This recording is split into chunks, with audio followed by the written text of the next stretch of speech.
Good morning, everybody. Welcome to our first ever conference on veteran problem gambling behavior. I'm excited to be here. I'm going to give just a couple minutes to let people filter in. Just some numbers. We have over 50 people registered in person, over 200 registered virtually. Thank you. Thank you. Welcome, everybody. If you don't know, you're already part of a movement. Problem gambling within the military has been going on since the history of the military, quite frankly. We'll dive into that, the history of gambling within the military shortly. But there have been people before myself and others that have been trying to gain attention and awareness to this issue of problem gambling behavior among our military connected population. And at this time, there is a movement starting. People are starting to pay attention. People are listening. Awareness is being built. Just looking around the room, we have individuals from Pennsylvania. Mr. Earcole, director of the Pennsylvania Council on Problem Gambling. Hello. Dave Yeager, host of the Fall In Problem Gambling podcast for military service members and veterans. Richard Bragg from the Connecticut Council on Problem Gambling. Each and every one of my coworkers from the New York Council on Problem Gambling is here. Just to show you how much we care and have compassion for this issue.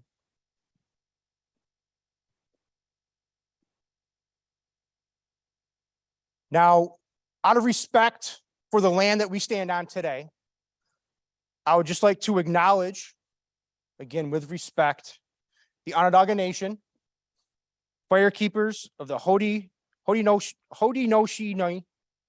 the indigenous people whose ancestral lands Syracuse University now stands. It's important that we recognize the people that held this land prior to us.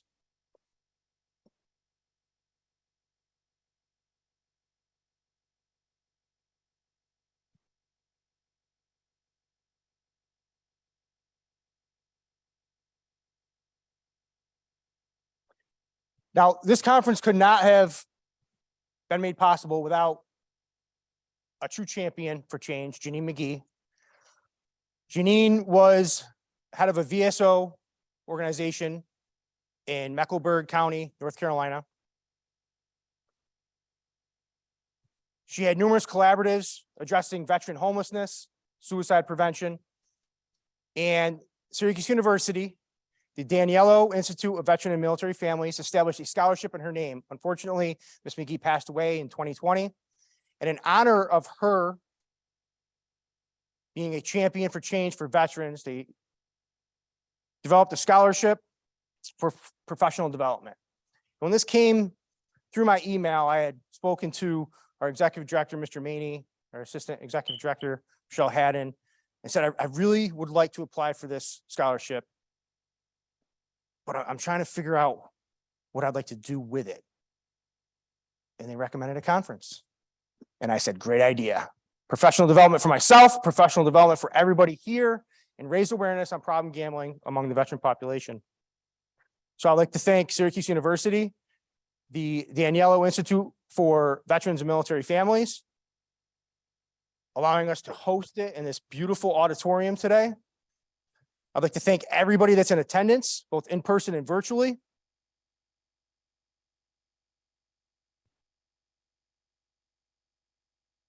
And today, you can see on the screen, we'll kick off with problem gambling 101 among veterans. I title it a covert threat because it is a hidden addiction.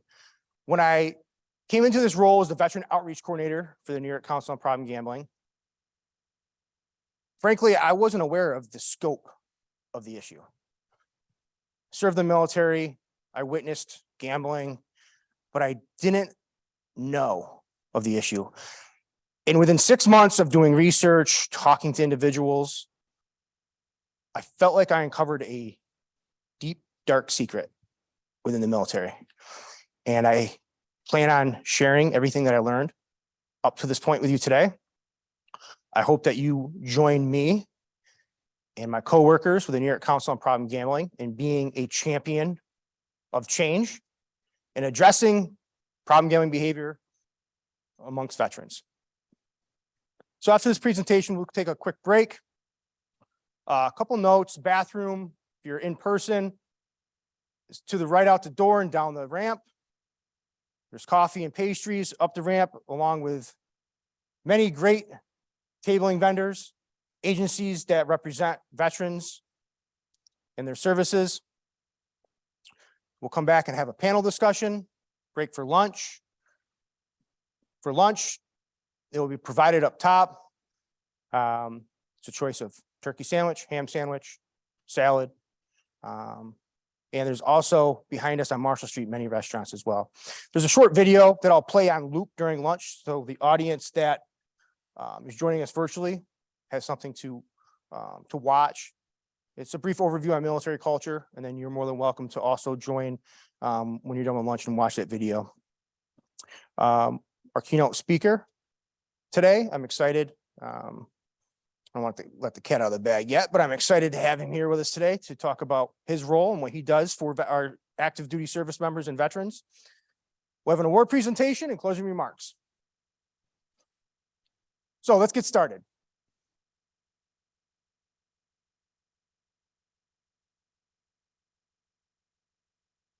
Again, I work for the New York Council on Problem Gambling. We're a nonprofit agency.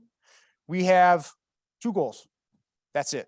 One is to raise awareness of the negative impacts of problem gambling. Raise the awareness of the negative impacts of problem gambling. And two, connect those negatively impacted to services, to treatment. That's it. We've been around since 1972. We were formally incorporated in the 90s. In a minute, I'm going to talk about our two co-founders that have roots with the military. Most importantly, our council maintains a neutral stance on gambling. We're neither for or against it. We're here for the individual and individual's family members that are negatively impacted. I must state any opinions that I share. I may get very opinionated later on.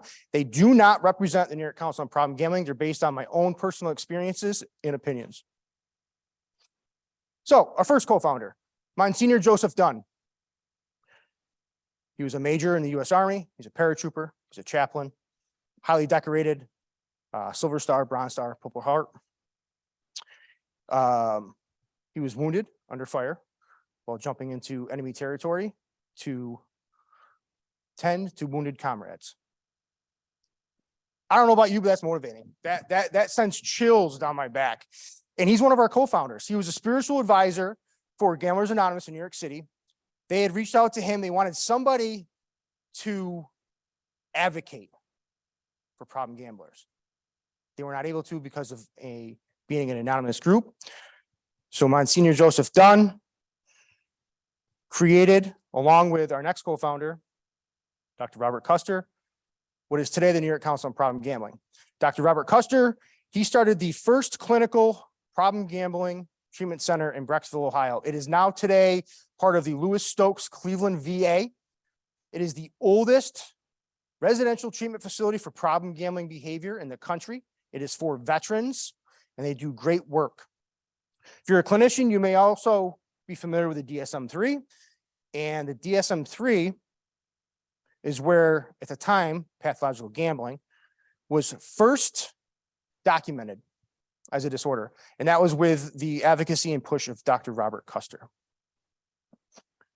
Today, what are we going to talk about? We're going to learn some history of gambling within the military. We will understand what constitutes problem gambling behavior. We will learn why veterans are at a higher risk for problem gambling behavior. Learn about the correlation between problem gambling and suicide. You'll learn some warning signs of problem gambling behavior and how to screen for such behavior. And you'll learn how to help a veteran struggling with problem gambling behavior. So first and foremost, what is gambling? Anybody in the audience? What's the first thing that comes to mind when you think of gambling?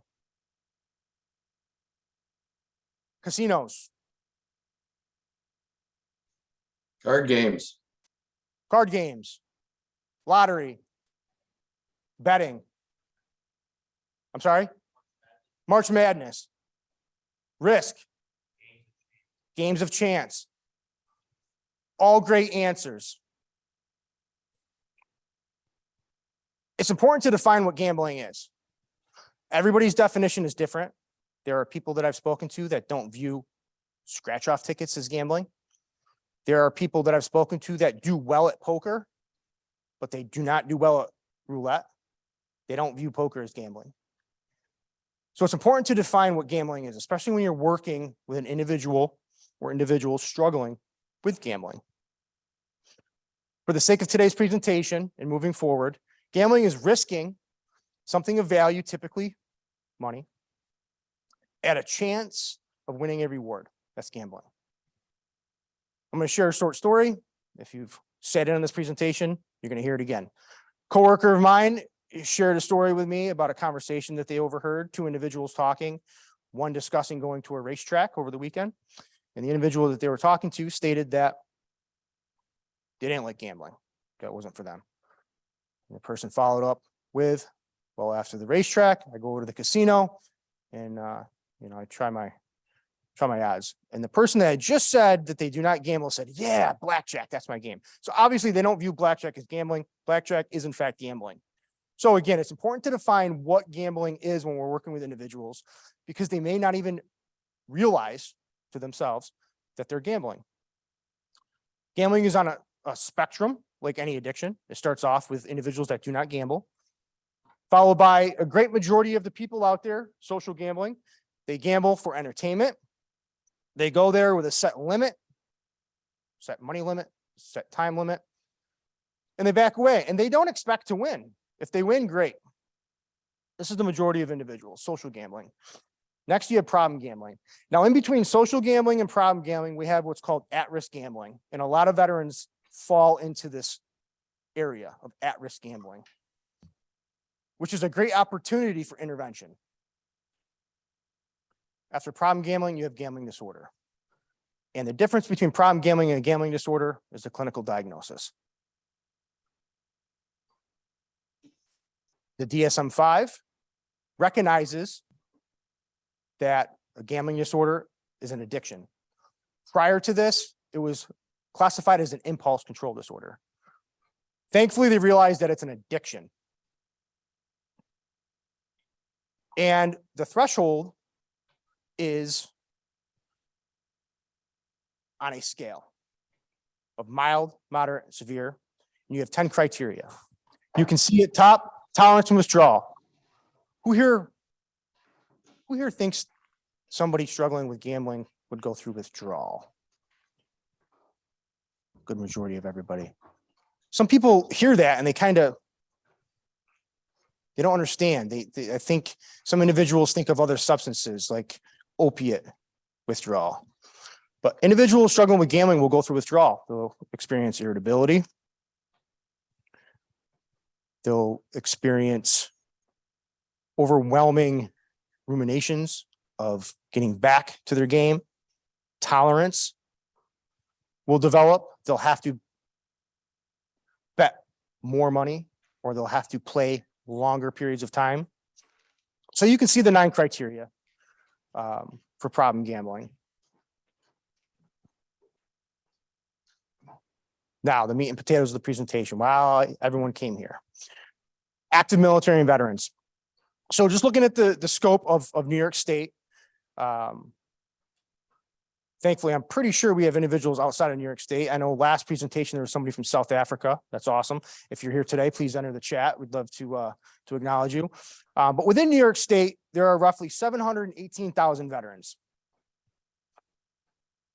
The military has been decreasing in size, but it still is hovering around 1.3 million. You can see in the pie chart that the Army makes up the biggest population of the military, followed by the Navy, Air Force, Marine Corps, Coast Guard.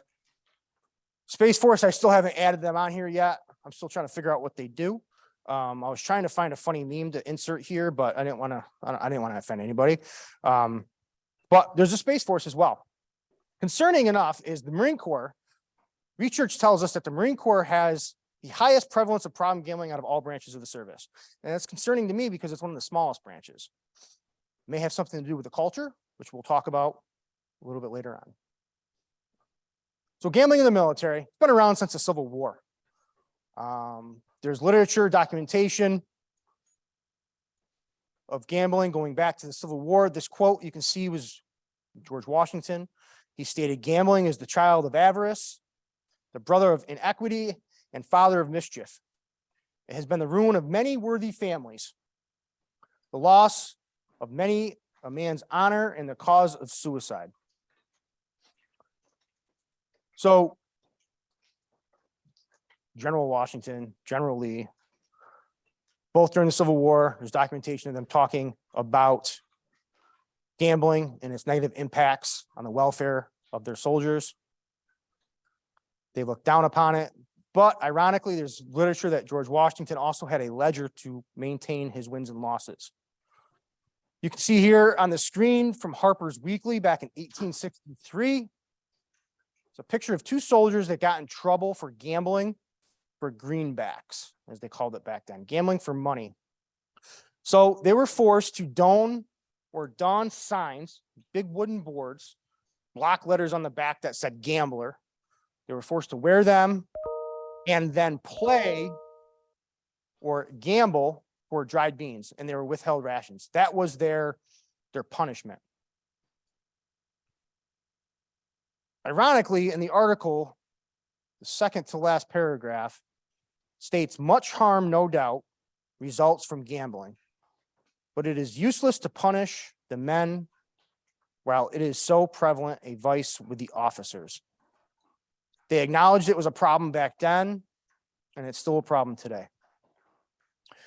1930s, Department of Defense introduced slot machines on military bases. Not until 1951 were they removed from installations stateside, but they still remain today on bases overseas. In Vietnam, all four branches, Army, Air Force, Navy, Marine Corps, had slot machines in enlisted clubs. Army and Air Force got in a little bit of trouble. There was an investigation done. It uncovered manipulation and embezzlement, so they got rid of their slot machines. Marine Corps and Navy kept them. But in 1980, the Army and Air Force reintroduced slot machines at the request of senior leadership and by customer demand. We're going to talk about the warrior ethos, military culture, how that plays into problem gambling behavior within the military. We'll talk about accessibility. There's a report by the Government Accountability Office that mentions slot machines that are overseas. So we'll talk about that report now. The Government Accountability Office in 2017 came out with a report detailing the number of slot machines that are overseas, the amount of revenue they create, and the fact that problem gambling was not being screened for, therefore it was being underreported. The response they got was it's not a big enough problem to address. But concerningly enough is if you're not screening for it and it's being underreported, how do you know it's not a big enough problem to address? Thankfully, some screening measures have been taking place. This is where I encourage everyone today, when we're working with veterans, we'll get into statistics shortly, but you can see there's not much of a change from active duty to transition into veteran status. So we have a space available where we can start treating this and creating awareness. As I stated, slot machines overseas number over 3,100, 3,141 slot machines.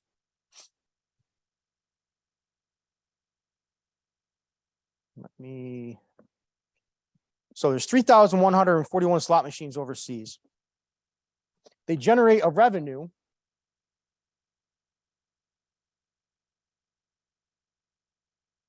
of over $100 million a year. That money goes to morale, welfare, and recreation, which is a great pool of money for recreation services for military members and their families. But I'm going to play this video here that talks about a gentleman by the name of Aaron Walsh. He served in the Army, and you'll see he ended up completing suicide as a result. I can figure out how to work this. mouse to get it to play.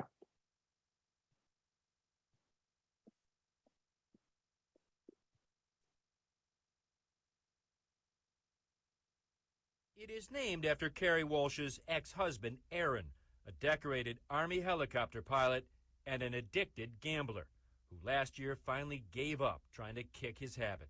I think he had been doing really well staying away from it, and then I think that he went and had like a gambling binge, and then realized what he had done and decided he wasn't ever going to get better. Aaron Walsh was 34.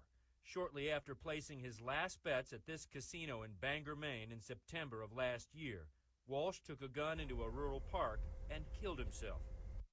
It was the end of a gambling addiction that his wife says began when he enlisted in the Army. On posts in Germany, then in Seoul, South Korea, Walsh became addicted to some of the 3,000 casino-style slot machines the military operates on its bases. Last year, the Army took in $130 million from these machines.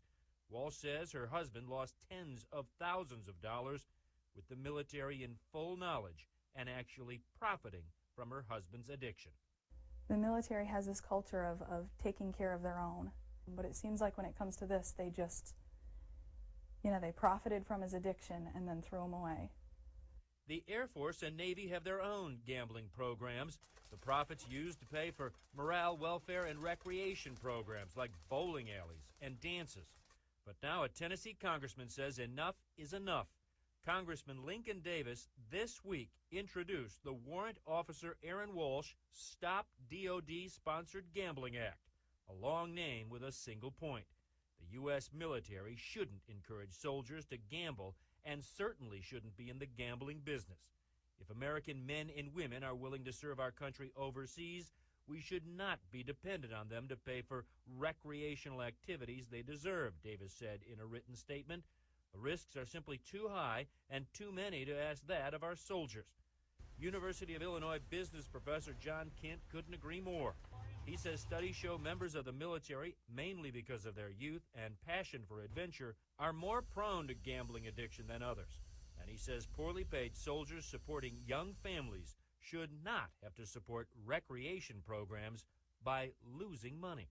It's all about the buck.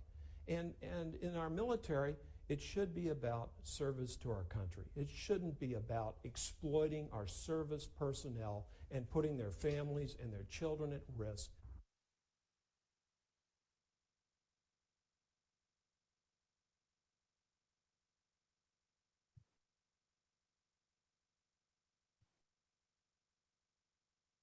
It is named. All right, so that's one of many stories of service members that became addicted to gambling while they were overseas. Later on today, you'll hear some more stories of individuals that thankfully found recovery, and they hope to share that message with everybody else.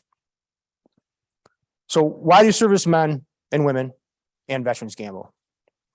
Much like their civilian counterparts, for social facilitation, emotional regulation is a big one. Fun and excitement out of boredom. Opportunity, or the perceived opportunity to gain money. Almost half of the military is between the ages of 18 to 25. We all know that the brain does not finish developing till the age of 25. So we have a lot of young servicemen and women that still have their brains being developed.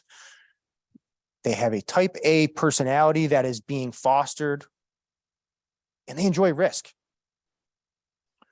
You have two types of gamblers within the military. You have the overstimulated gambler. This is the individual. Think of the service member or veteran struggling with post-traumatic stress or military sexual trauma. They are attracted to fast-paced games, such as slot machines, that require little thought, and they can essentially numb out. They can get away from their thoughts and the stimuli that's bothering them. Then you have the understimulated gambler. Think of the Marine on ship crossing the Atlantic, bored out of his mind, looking for something to do. Somebody pulls out a deck of cards and they start gambling. So the understimulated gambler is seeking arousal to compensate for the lack of excitement. And they are attracted to games that require more skill, like poker. And there are some intrinsic personality factors that play into the development of problem gambling behavior among veterans. And a lot of them have to do with the culture. But first, we'll talk about some statistics. Veterans are at risk for problem gambling behavior at a rate 2 to 4 times higher than their civilian counterparts. New research as of this year was done, and active duty service members are 3.5 times more at risk to develop problem gambling behavior than their civilian counterparts. So you can see the rates are very similar between active duty and veterans. So there's work that needs to be done. And this is why we're here today. There are certain eras of veterans that have higher rates of problem gambling behavior, such as the Vietnam veteran era. Also, the Iraq and Afghanistan era veterans are at a higher risk for problem gambling. Almost 11% of veterans seeking mental health treatment have reported a lifetime of problem gambling behavior. 40% of veterans that seek treatment for problem gambling behavior have reported a previous suicide attempt. And there's a lot of stigma around seeking help. This is just the individuals that are seeking help. 40%, almost half of the individuals seeking help for problem gambling behavior have reported a previous suicide attempt. That's concerning. Veterans with a pain disorder, there's a lot of veterans struggling with pain. A veteran struggling with a pain disorder and problem gambling are 2 times more likely to attempt suicide than a veteran just struggling with pain. There are high rates of substance use disorder co-occurring and other mental health conditions with problem gambling behavior among veterans. Trauma-related conditions. A high percentage of individuals, veterans, active duty service members that are struggling with post-traumatic stress, military sexual trauma, traumatic brain injury, depression, anxiety, develop problem gambling behavior. And a lot of it has to do with coping. Also, the role of positive gambling expectancies. There are higher rates of dissociation among veterans with problem gambling behavior. And problem gambling produces greater traumatic stress symptomology. So think of a veteran that starts abusing opiates. They start abusing opiates to treat pain, whether it be mental, physical, emotional. And initially it works well. But then they start to build tolerance. And then they start to go through withdrawals. And then again, the tolerance kicks in. They need more. They need to use it more frequently. The symptoms that they were treating prior begin to escalate. Same thing with problem gambling. So a veteran may turn to slot machines to get away from their post-traumatic stress symptoms. Over time, as the problem gambling behavior progresses, the traumatic symptoms, their triggers, will start to gain a heightened sense or a heightened sensitivity. So something that may have been a 5 on a scale of 1 to 10, 10 being the worst, 1 being the least worst. Now, when it happens, it's a 6 and a 7. So the symptomology increases. Post-traumatic stress occurred first in 72% of cases of veterans struggling with problem gambling behavior. Good news is veterans that have post-traumatic stress and also struggle with problem gambling behavior, treating that post-traumatic stress also decreases the problem gambling behavior. Peeling back that onion, getting to the root cause of why they're gambling in the first place, treating the underlying issues. Some causes before we jump into military culture. Some causes of problem gambling behavior is low or lower social support upon returning home from deployment. You would think coming home from deployment, everyone sees the honeymoon phase. Everyone sees on the news the welcome home party and the welcome back and the hugs and the kisses. That fizzles out quickly, and individuals are left amongst themselves, especially a service member that's transitioning out of the military. He loses his support network. There's a link between various military aspects and problem gambling, such as stress, hyperarousal, again, trauma-related conditions, substance use or substance abuse. And less than 10% of people with gambling problems within the military seek help. And this is due directly because of shame, stigma, and a misunderstanding of what a gambling disorder is. So let's talk about the culture. From the audience, when you think of the military, what's the first thing that comes to mind? Just start shouting things out. Think of the military. What's the first thing that comes to mind? Motivation, strength, honor. What's that? Hurry up and wait. Hurry up and wait. Discipline. Testosterone. Testosterone. On time. Endurance. Loyalty, never quit. Follow through. What's the first thing how do you recognize someone is in the military? What's the first thing you notice? What's that? Mannerisms. Haircut. Uniform.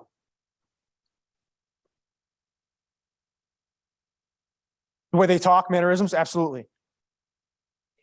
Presentation. So these are all superficial things that are attributed to military culture. Uniform. When we think of the iceberg or the iceberg of culture, on the top, that's what we see is the haircut, the mannerisms, the uniform. Some of us stated some of the intrinsic factors, some of the things that are below the iceberg that we really don't see, like the honor, loyalty. These are all ingrained in each and every service member. It's a type A personality that is fostered. Competitiveness, unwillingness to accept defeat. If you look at the tattoo on the slide, this is the warrior ethos. I will always place the mission first. So I will always place the mission first. I am at the bottom. Mission first, my comrades first, subordinates first, everything above me to accomplish the mission. I will never accept defeat. Can't tolerate losing. I'm not going to accept it. I will not accept defeat. I will never quit. I will keep trying. I will never leave a fallen comrade. Something else about the military. I've heard so many veterans give great advice. Advice that most people pay for, but they can't take it for themselves. Veterans are so willing to help others. Service members are so willing to help others. But when it comes to asking for help for themselves, they just clam up. We need to change that stigma. We need to normalize asking for help. We need to normalize treatment. We need to normalize these discussions. So the warrior ethos has its part before somebody enters service, while they're in, and after. I know for myself, growing up, my father was a Marine. Very early on, I wanted to follow in his footsteps.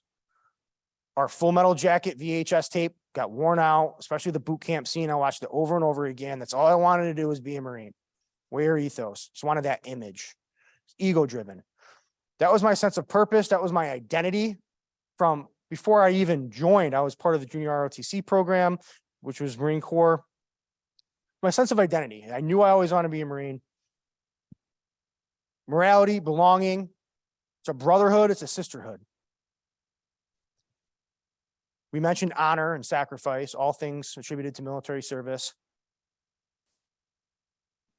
And they're enhanced while we're in. But when we leave service, it affects us. It affects everyone differently. But I think it's safe to say it affects us all in some way or another. It can prevent us from asking for help.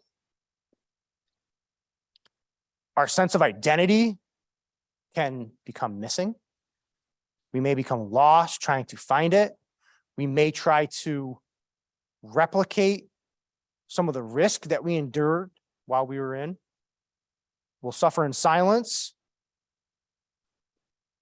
and pride in the phrase embracing the suck, which is essentially embracing the worst case scenario, getting through it, and essentially feeling good about it. So embracing the worst. Dave Yeager mentioned hurry up and wait. This is profound because it talks about the volatility of the military, the sense of urgency to get there, followed by just a long period of boredom.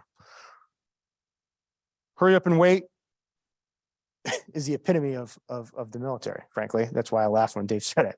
But there's a reason for everything. These are just some of the things that we endure. When we transition, some things that we had while we were in, we had cohesion with friends. We'd live, sleep, eat, do everything with our squad members, our platoon members, our fellow soldiers, airmen, sailors, Marines. There was accountability and control. There was targeted aggression, tactical awareness. You're lethally armed from the age of, you can join at 17 with a parent's signature. So from the age of 17 on, you can be lethally armed. You're trusted with $1 million worth of equipment. Your emotions are detached. You're taught to stuff your feelings, to compartmentalize things. There's non-aggressive driving and there's defensive driving. Discipline, obeying orders, all part of the military. When we come out, we no longer have our support network. If you were like me, I was adamant about staying in touch with my friends, but people get new jobs, people re-enlist, people go to work overseas, people have families. It quickly dissipates. Social media today is great because you can stay connected, but it's not the same as living, sleeping, eating with somebody. There's now a lack of control. You don't have to get your hair cut. You don't have to wake up at 5 o'clock. You don't have to do anything if you don't want to when you're out. Inappropriate aggression.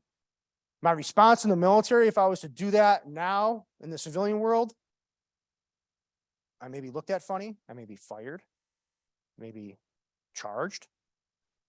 Hypervigilance. So being aware, which is normal in the military, in the civilian sector is looked at as, what are you worried about?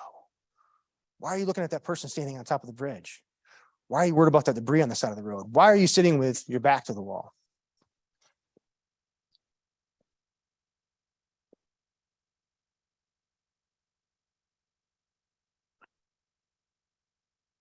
So the totality of the military culture brings upon it some barriers to treatment. Each branch of the service has their core values. You can see them on the screen. Honor is one that repeats itself. Respect, loyalty, commitment, courage, selfless service. These are all ingrained in service members. None of these core values, in my opinion, represent somebody struggling. These core values offer a mask for a lot of us. Selfless service, for example. Identifying a problem that needs treatment is contradictory. Again, mission first. So me putting my needs, or me perceiving placing my needs before others, just is not, it's not going to happen. There's going to be guilt, there's going to be shame. Courage. Servicemen and women are used to acting under courage. They lean into fear, they face danger, it's a way of life. Most of us feel that in any predicament we can get out of it. This can lead to the progression of problem gambling behavior as losses begin to occur. We may have this false sense of belief that we can get out of it. We can get through it. Secrecy, stoicism, and denial are crucial for success of the warrior. Again, masking those feelings, not showing that you're hurt, not showing that you are in pain. Stigma, both internal and external. There's a lot of internal stigma within service members. The feeling of, what if somebody knows that I'm struggling? What are they going to say if I ask to go to talk to somebody? And then there's the external stigma that is very real. We need to do a better job of educating our NCOs, our staff NCOs, and our officers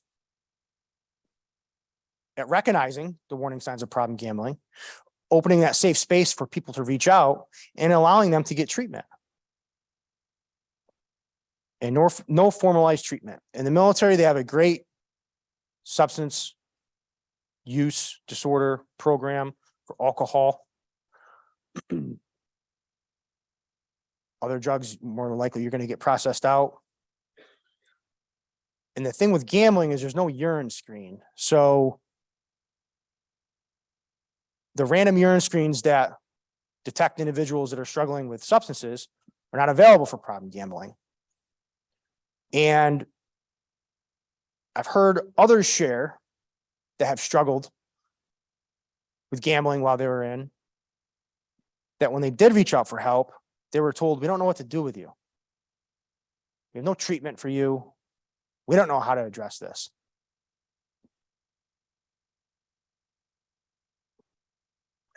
So statistically, what does the profile of a veteran that is struggling with gambling look like? Typically, they're younger. Makes sense. Almost half of our military is ages 18 to 25. Brains aren't fully developed. We're more inclined to take risk.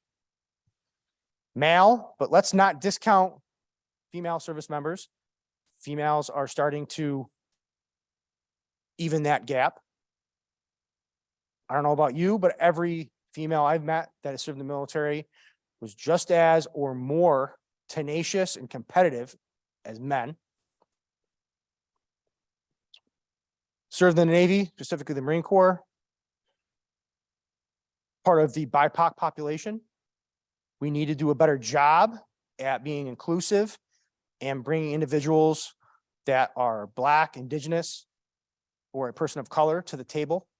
They need to be represented, and access to services need to be available for everybody. VA is a primary source of medical care, more likely to be retired, so they're on a fixed income, whether it be Social Security, disability, service connection. They're typically single, whether it be through divorce, separation, or by their own choosing. And like any addiction, genetics account for a very high percentage of gambling liability in the future. So I could have just started with this slide and it would have been a minute and done. Why are we here? Why does this even matter? Rambling on about problem gambling in the military, talking about warning signs. Why does all of this matter? Because we know veterans are at a higher risk for suicide. We know that. It's been established. There's been a lot of research. There's a lot of money that's being put at the issue, but veterans are still attempting, thinking about, and completing suicide at high rates. Problem gambling, if you don't know, has the highest rate of suicidal ideation out of any addiction. It's not talked about. Many people aren't aware of that. So a veteran that's already at risk for suicidal ideation or suicidal behavior now starts to develop a problem gambling behavior, their risk increases exponentially. And again, no one's talking about it. But there's help available. New York Council on Problem Gambling. I've been gracious to be allowed to start a veteran program. Other state councils are addressing the veteran population, are starting to develop their own programs on the national level. And we're starting to have talks with the military, with certain branches of the military, about developing prevention programs and treatment programs for problem gambling.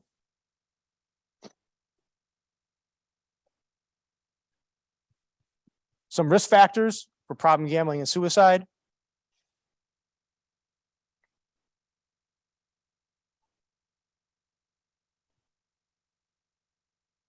You can see a lot of the risk factors coincide between problem gambling and suicide, but what I want everyone to pay attention to is the military factors on the right. Competition, boredom, loneliness, trauma, grief, tradition of gambling, officer and enlisted clubs. These all play into these risk factors. So going back to a couple slides ago when we were talking about comparing military service and civilian sector. We talked about cohesion with buddies. Once you leave service, that's no longer there. A lot of people isolate. A lot of individuals may be struggling with post-traumatic stress. So they limit the amount of time that they spend outside. High rates of other substance use disorders, mental health diagnoses, lower socioeconomic status, which when we talk about certain platforms, you can't turn the TV on and not see an advertisement for a sports betting platform or a casino or the state lottery. It's inundated everywhere. And individuals that are struggling want to capitalize on that perceived thought of being able to win big. This transfers over into our veterans as well.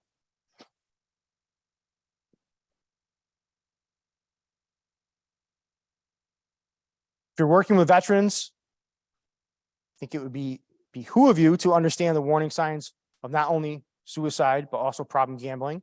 Again, many of them are similar, such as sleep patterns. A couple key patterns to highlight are debt. If an individual starts to ask to borrow money from friends, family, coworkers, and they haven't, if that's new, that's something that you haven't noticed before, that could be a warning sign. If you're working with a veteran that has what seems to be a sufficient amount of income, but they're struggling to pay for groceries or rent, that could be a very key indicator of problem gambling behavior. Preoccupation, this is huge. If a family member, loved one, or a friend is struggling with or focusing more on their phones or platforms like DraftKings, covering point spreads. They want to watch the Sunday football games, but they have 5 of them on the screen. They don't want you to talk to them. They're calculating. Preoccupation. So we talked about warning signs. We talked about culture. Talked about co-occurring disorders. How do you help a service member or a veteran struggling with gambling? Well, there's a couple key issues and a couple suggestions that I think we all should take note of. Many veterans, many civilians, frankly, are placed in facilities that also treat substance use disorders, which is, if that's all available, that's great. But I think the significance of being in a treatment program specifically for problem gambling has its benefits. Certain times in the recovery community, there's a hierarchy of addictions. Sometimes an individual that's struggling with, say, cocaine or heroin use may look at somebody that's struggling with scratch-offs as not having a problem, and that may carry over into the treatment realm. Somebody struggling with gambling may feel out of place amongst others that are struggling with other addictions. And there's certain modalities that help individuals struggling with gambling specifically, like a combination of cognitive behavior therapy and motivational interviewing. A lot of individual therapists are not qualified to treat problem gambling. And I don't mean this as a dig in their schooling. They're more than competent of being a social worker or a licensed mental health counselor. What I'm referring to is they're just not aware of problem gambling. They're not aware of the fact that they're working with a veteran, that veterans often have high co-occurring rates with other disorders when they're struggling with problem gambling. So you may be working with a veteran that's struggling with post-traumatic stress or another substance use disorder or depression or transition. And they may also be struggling with gambling and you don't even know it because you haven't asked. You haven't asked the right questions. You haven't screened. You haven't opened up that dialogue.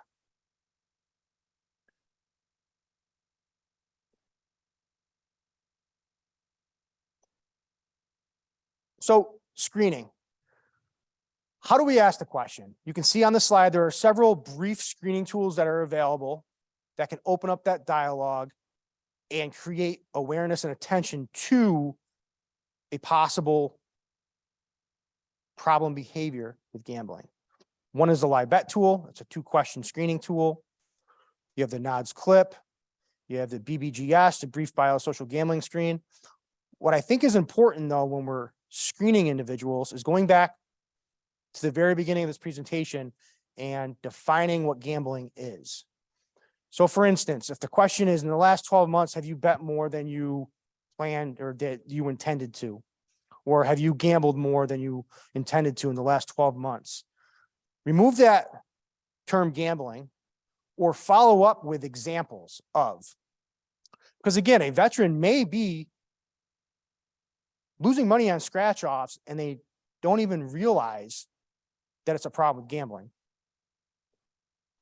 So offer definitions of what gambling is, open up that dialogue.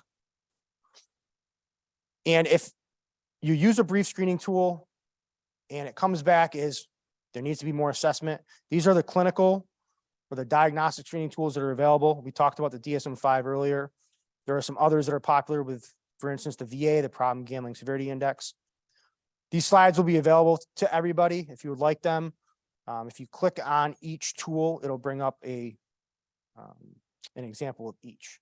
So if you're not familiar with them, you can get more familiar with them.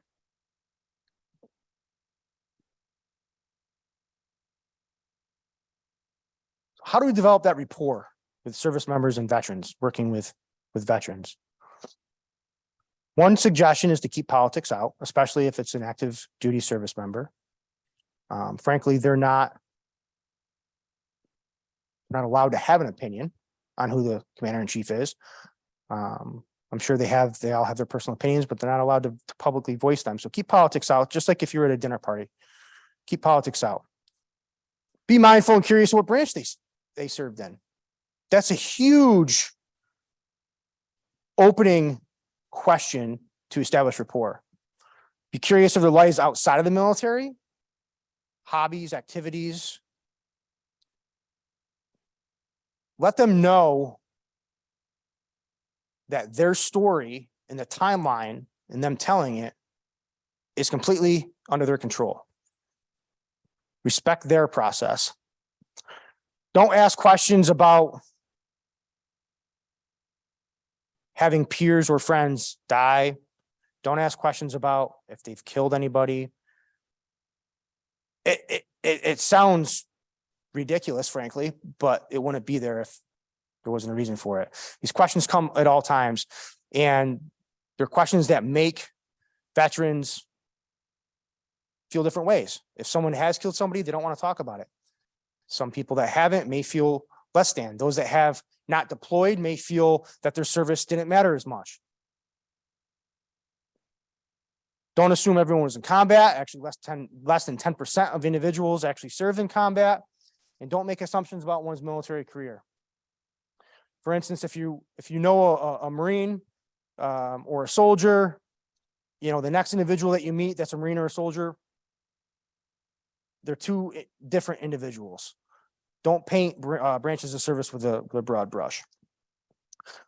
Some key points. It's okay to not understand military and combat experience. It's okay to not be a veteran or have served yourself.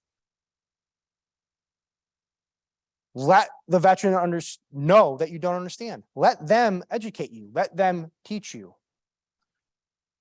Again, advise them you have no expectations for them to tell you their trauma stories or any background unless they choose to. And ask the veteran for help in clarifying or understanding terms. There are 1,000,001 acronyms. They're constantly changing. There's military lingo. There's a whole dictionary online if you care to view it. If you don't understand, don't fake the funk. Don't act like you know. Veterans are bloodhounds. They'll sniff you out in a heartbeat. Ask. They'll be more than happy to share with you and educate you. Some opening statements. Tell me about your military experience. And then just be quiet. Let them talk.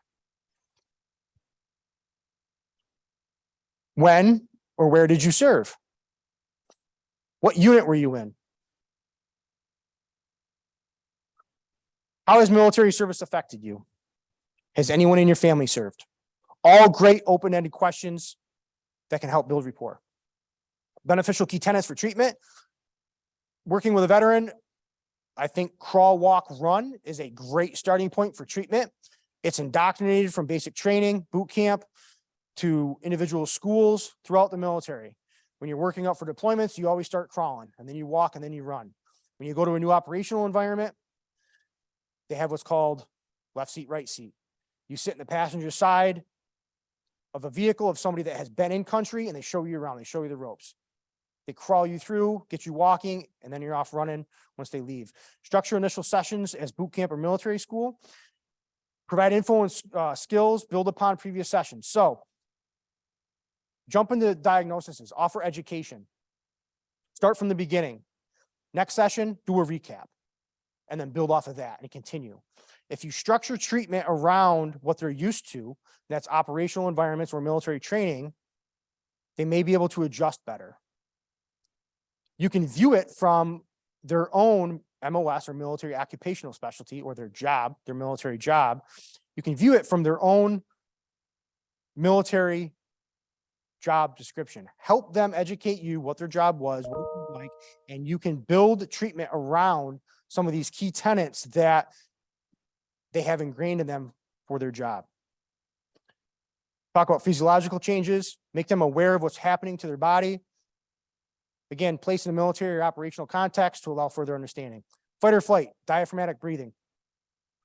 I think this is a great tool for individuals for coping with triggers, urges, cravings. If a veteran tells you, I've tried that, it doesn't work, call BS and talk to them about marksmanship training. Virtually everybody in the military has to qualify with a rifle. One of the fundamentals of marksmanship is breath control. Breath control can get your heart rate down. It can help you get rounds on target. So if it can help you get a round on target, it can help you to relax in a moment or gain your ground.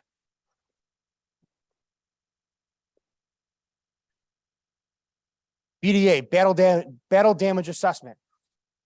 Unfortunately, we can't follow our clients around 24/7. We meet with them maybe for an hour a week and then they're off. And they have to face the world. When they come back, do a BDA, do a battle damage assessment. Say, how'd your week go? What happened? They can talk about how awful it was, their cravings, what they faced, and you can utilize those for growth. You can utilize those opportunities for growth and recovery, and remind them that although recovery does suck, it is hard, it is very hard. But having served in the military, you also did some hard things and you got through it. Remind them to embrace the suck. Next steps. I suggest you increase screenings for problem gambling. Suggestions for active duty military, complete screenings after the deployment and before re-enlisting. Further awareness among mental health professionals who serve veterans. Again, that increased awareness of high comorbidity between problem gambling and other psychiatric conditions. Offer education, information about gambling related harms. Offer a safe space.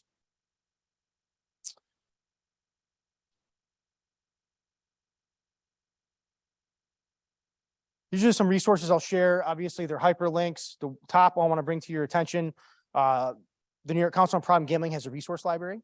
If you're a nerd like me and you like to read research, you can go on to our resource library, look under military and veterans, and there's a plethora of great research articles by some of the pioneers of our great field.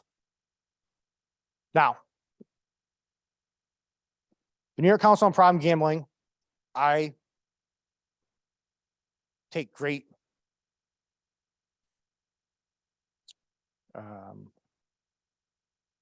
I don't want to jump out of my shoes because I'm trying to express how excited I am, but just words.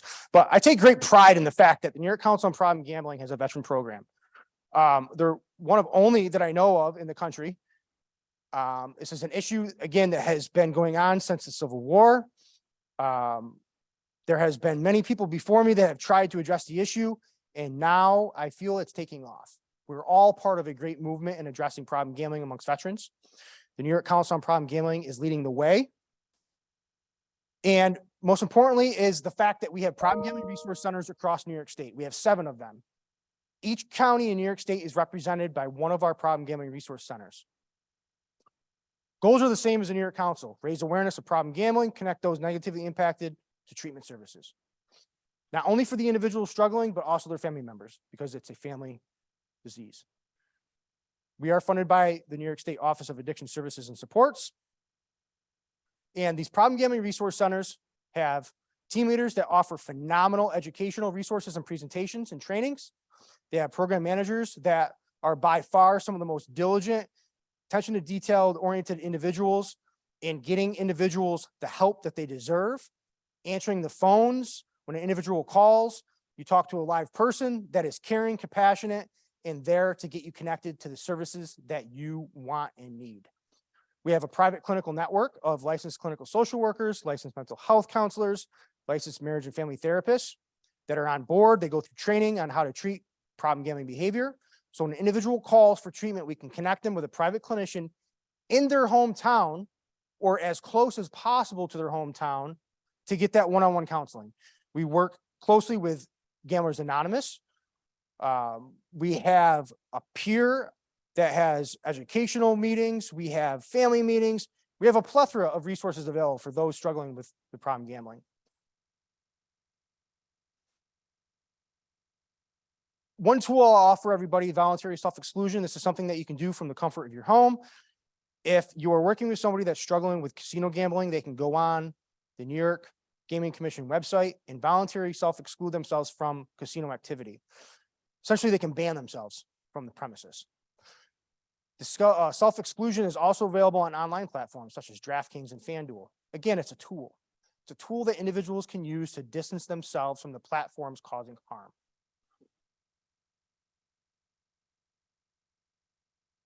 In closing, I want to offer this quote. This is why we do what we do. And I have "we" underlined because it is truly a we effort. It's a community effort. I know personally I could have never done anything without the help of my coworkers and the individuals that are here today that have come to support me. There is perhaps no better group to inform, educate, and heighten awareness of a social problem affecting a community than through the work of its social work leaders, educators, and community providers. With that, I thank everyone for attending, listening to this presentation. And what are your questions? We have a few minutes. There is a microphone, 2 microphones up front. If you have a question, please walk up, ask the question so that individuals online can hear, or I can just repeat it for you. What are your questions? Yes.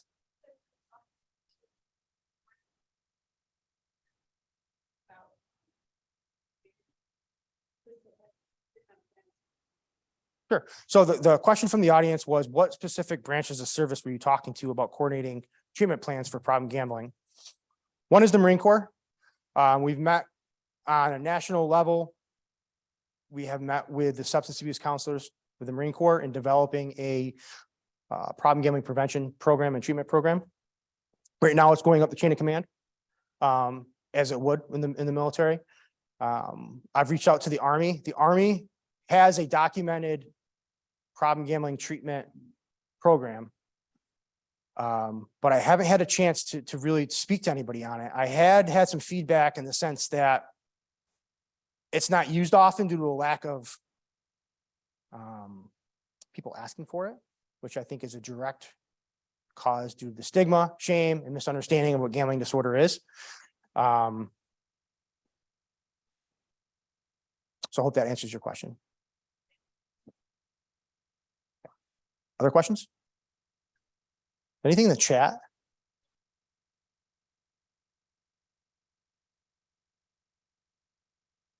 Thank you. Where do you see this movement going? Question was, where do I see this movement going? I see this movement going across the nation. I see the military acknowledging the fact that there is a problem with gambling. They need to address it. it's not only a problem gambling issue, but it is a suicidal behavior issue. I see the program in New York State growing. I see more employees. I see it's branching out to the first responder community. There's a high level of veterans that work in the first responder community. First responder community is, the culture is very similar to veteran culture. So to answer your question, sir, I see the military acknowledging it. They already are. They're just slowly doing so. It's the military. Hurry up and wait, right, Dave? I see it growing in New York State. I see more clinicians coming on board that are veteran themselves that desire to work with veterans.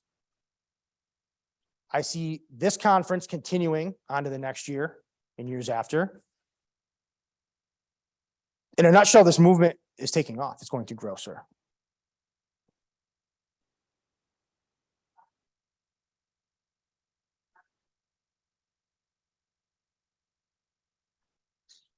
John, can you hear me? Yes. We've got, it's Robin here. We've got 2 questions in the chat here.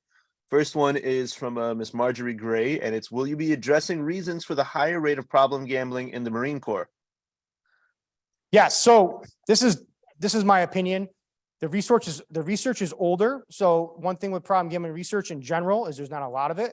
In the military, there's even less of it. But it is increasing.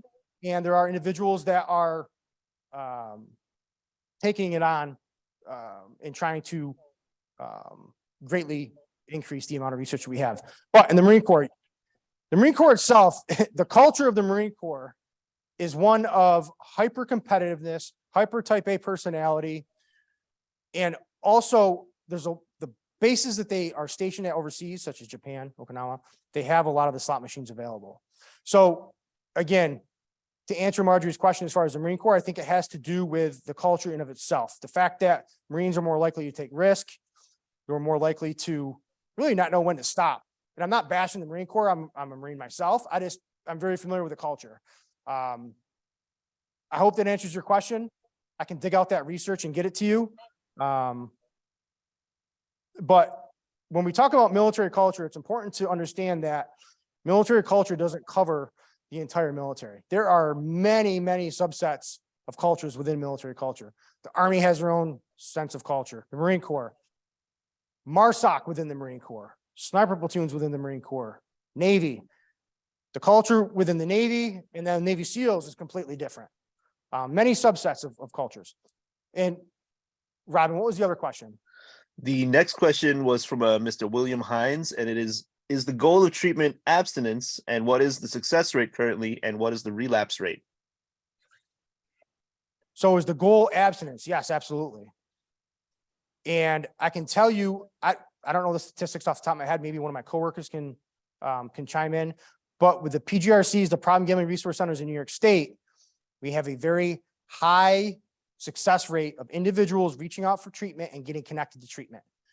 The thing with addiction is we don't follow people for 20 years, so we can't track that. We can tell you within the first year, we have a very high success rate. Other questions? Yes, ma'am. So there are harm reduction approaches to treatment. Responsible gambling is one. The New York Council, again, we focus on providing treatment for individuals that are negatively impacted. Our strive is for abstinence. There are absolutely responsible gambling rules and methods out there. So yes, to answer your question. Other questions? Looks like we have one more from the chat, and it's from Miss Allison Lamard. How are you reaching veterans in the community, and is there targeting messaging for this population? That's a great question, and thank you for that question, because I have a few phenomenal counterparts in attendance today. Allison is one of them, so thank you, Allison. So the VA has this new position called Community Engagement and Partnership Coordinators. Phenomenal position. They essentially are in charge of reaching out to community providers, connecting with them, and addressing suicide prevention among veterans. Now, I've been blessed to work with several in New York State, Albany, Finger Lakes, Western, New York City, Staten Island, Long Island. And we've developed coalitions that focus on raising awareness of problem gambling and suicide prevention. They go hand in hand. You know, our motto is problem gambling prevention is suicide prevention, especially when it comes to the veteran population. So we, you know, through these coalitions, we do outreach events, we do training events, social media, tabling, presentations, we do it all. And they're new, they're within the last year and they're growing. We have 5 of them now. It's phenomenal. Other ways of outreach is through our PGRCs. We have social media platforms. We do tabling events, educational seminars, presentations, training. And again, word of mouth, connecting people to treatment. Yes, sir. The Native American population by BIPOC, what's the outreach, what's the different kind of problems they have? So the question from the audience was the Native American population. And yeah, I mentioned earlier the BIPOC population, Black, Indigenous, people of color. They are at a higher rate, higher risk. A lot of it has to do with lack of available resources, stigma, socioeconomic status, and frankly, it can have a lot to do with accessibility. One thing that I am gunning for in 2023 is doing more outreach to the BIPOC population. It's been almost 2 years now that I've been, you know, doing the veteran outreach coordinator position. And through research and discussion, I've learned that there are individuals that are at higher risk, but they're not represented. I need to bridge that gap. So what I'm asking, frankly, is help from anybody that is of the African-American community, Indigenous population, or persons of color that have experience working with problem gambling behavior with veterans to help me. Because that's a huge push that I want to do. It needs to happen. I hope that answered your question, sir. Other questions? We'll wrap it up. Okay. For credits, if you're looking for CEUs, go ahead and scan the barcode or the QR code. You'll see 2 more of these for each presentation.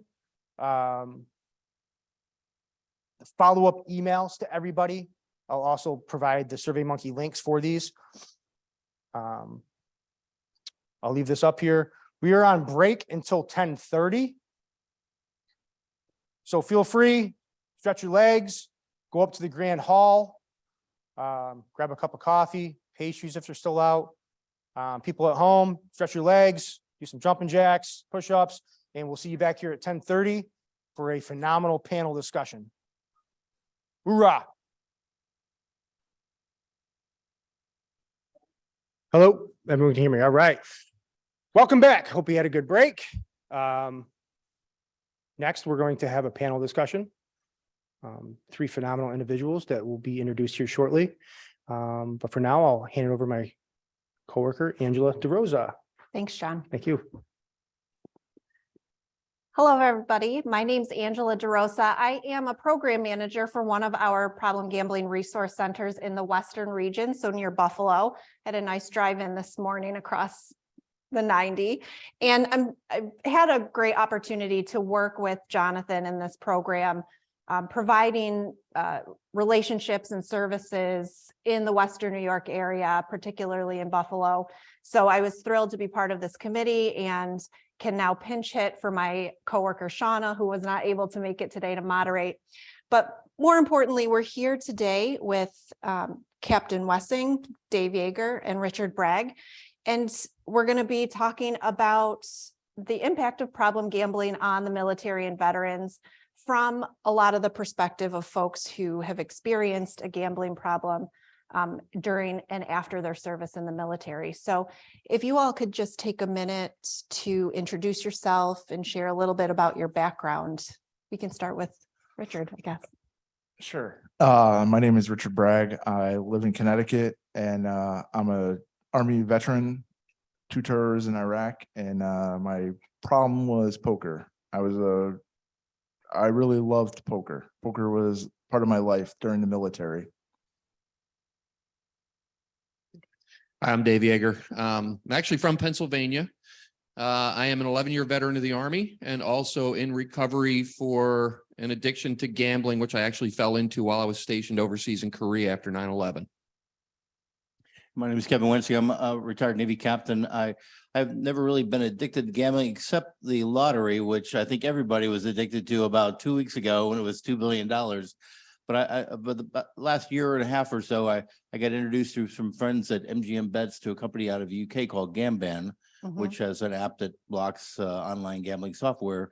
So being a retired Navy guy, I don't like to see people be preyed upon and people suffer. So working with Gamban, the National Council, these gentlemen and people here at Syracuse, we want to do everything we can to get VA and Department of Defense on board and make a commitment to help people with this issue. Great, thank you.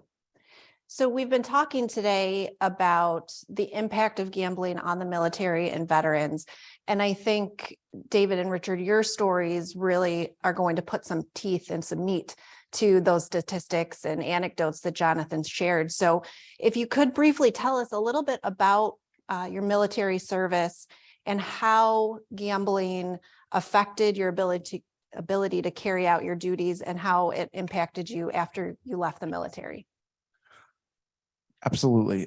So one day after I came back from Iraq, my buddy came to my barracks room and said, "Hey, you want to go casino?" I was like, "Absolutely." I didn't really know anything about it. I was like, "How much money do I need?" I brought $200. Before you know it, I had a significant amount of money, and that dopamine rush in my brain was something I chased for 5 years straight. For the next 5 years, I chased it every single day of my life. Even when in the military and out of the military, I still struggled with trying to find that dopamine rush that took over my life. So I got stationed in the Republic of Korea right after 9/11. At the time, I was married, my first marriage with 2 young kids, and frankly, struggling in that marriage when I went over there. So I went over there already stressed and tense with everything that was going on. Got in country, landed in Korea, got transported down to Seoul for my processing in until I got sent out to where my unit was. And as I was walking around the hotel that night, tired but couldn't sleep, agitated, I walked around and lo and behold, I find a casino style slot room right there in the hotel. So I'm like, okay, I never really had an issue with gambling. Let me sit down and let me play for a while. And as I sat there and I played, and I often say this, I made the biggest mistake a budding compulsive gambler could ever make, and I won. And I'm not going to say I broke the bank because I didn't, but it was significant. It was significant enough that in that moment, I can remember all that tension, all that stress, all that anger, all that fear just kind of washing away in that moment and just sitting there and thinking, this feels good. And I'm not going to say a switch flipped, but in a way it kind of did, because over the course of the next year, that addiction developed. I found myself in every single base in the Republic of Korea, with the exception of right up at Warrior Base, right on the DMZ, had slot rooms in them. So I found myself visiting these slot rooms more and more frequently, from maybe a Saturday night to now a Saturday and Sunday to now I'm adding Monday, Tuesday, Wednesday. Now I'm going on my lunch break as the year's developing, and stranger and stranger things start happening. Like I'm giving my then wife more and more excuses to send me more money. Oh, I have to help this guy out, or oh, we're going on this trip. To now I'm borrowing money from my subordinates, which as a non-commissioned officer in the Army, no, that's one of the biggest no-nos you could ever make. To now I've stolen from my own unit. That's how badly this developed over the course of that year. Meanwhile, while all of this was going on, I was actually helping to develop a training program for my unit that was being used throughout the peninsula. So all these good things were happening in conjunction with all of these things that were tearing me apart at the same time. And for me, it was so confusing because I didn't know how to handle any of this. Well, when it all finally came out, after I had stolen the money from the unit, I, of course, turned myself in right away because of all the guilt and the shame that I had from it. I lost rank, but honestly, all that happened was I lost rank and I was put on a plane back to the States to go to my next unit. Nothing happened beyond that. There was no counseling. There was no follow-up. My colonel sat in front of me. My unit commander sat in front of me and said, honestly, other than this one little blemish on your record, you are a great soldier. And I'm sitting there and it confused the heck out of me because I did not feel like I was a great soldier. You know, I felt like I just ruined myself, but I didn't know why. And nobody else did either. And this kind of continued through, as I got back to the States, it quieted down for a while, but then it raised its ugly head again. And once again, all of these things started happening again while I was on active duty. And once again, I got myself into trouble, but this time I was let out of the Army because of all the things that I had done leading up to it. I literally could have gone to prison for what I did. But because of the other things that were happening in my career, again, my commander said to me, I don't know what to do with you. So I'm going to release you from the Army under honorable conditions so you can go get the help you need. But nobody told me what that help was. They just said, go get help. And they let me out of the Army. This continued several years into my veteran life. I lost contact with my children for 2 years. I ended up going through a divorce. I went through 4 suicide attempts until finally I sought help through the VA's treatment center, which then was in Brecksville, Ohio, now is in Cleveland, Ohio. And even as I was going to the VA, it took the right person at the right time to tell me where this was, because even the people I dealt with at the VA didn't know what to do with me. You know, I tell us this story and I still kind of chuckle when I tell it. I remember sitting in front of a behavioral health specialist who was just drawing little relationship circles for me. I'm like, this is not helping me. I need somebody to help me. And then finally, somebody gave me a packet with the VA and I did all the work. I made the phone calls and everything. I finally got there. I got into there. Somebody started talking within an hour. I said, finally, somebody gets it. Finally, somebody knows what to say to me. It took 6 years for that to happen. So that's, I call this the Jekyll and Hyde disorder, because you can be living a perfectly normal, healthy, happy life, doing all these good things, while at the same time, this devastation is taking place over here that I felt like I had zero control over. But yet I felt like I should control it because the Army always told me, control it, control it, control it, control it. So I felt like I should be in control of it, which is why I never bothered to ask for help. So that's just a little bit of my story. Thank you. So Kevin, being a captain and working within the military, but being maybe a little bit more removed than someone experiencing a problem, how do you really see these problems associated with gambling impacting military readiness? Well, exactly right. I think it impacts military readiness. And right now, you've probably read recently in the last maybe 6 months, a year, none of the services are meeting the recruiting goals, right? There's a big problem with obesity, right? People who are like recruiting age, 18 years old, I think it's like 70% don't even qualify for obesity, criminal record, whatever, to even be recruitable by the military. So there's a tiny group of people. So the military needs to, identify this issue, because they've invested a lot of money in people to come in the military, and you don't want to just get rid of them, right? They do that for people that have substance abuse issues and so forth. So we need to get that kind of treatment for people, so that we keep them in the military, right? And also it affects military families. If you affect military families, you affect readiness, safety, all kinds of things. People are going to get hurt, right? But as these gentlemen pointed out, these are a couple of sort of lucky ones in a way, right? There's a lot of people that go into this abyss, this jungle, whatever. They've kind of found a path to get out of the jungle. You're kind of always, have to be on guard of the lions and the predators that are out there for you, but they've kind of made it through. There's a lot of people still lost in there. So we need to do, that's why this conference is so fantastic. And Jonathan, thank you. And thanks to everybody here for putting on this conference, because the key part is education. You have to educate all the people that are suffering from it, but you also have to educate their family members, clergy, people, because those will be the ones who maybe see the problem, but also educate the leadership, because in the Pentagon, there's a lot of things at VA and Pentagon they're dealing with, right? Ukraine, et cetera, right? But this is an issue that it's sort of pennies on the dollar to address now and get ahead of the coming tsunami that I think is going to hit America in 5-10 years, because you see sports betting everywhere in America. 2-3 years ago, you didn't see that. And so with COVID and all the other issues that have caused isolation for people, this is just one other factor that leads to potentially really devastating and tragic outcomes. Thank you. Dave, you touched on this a little bit and mentioned a couple of the opportunities that you had to talk with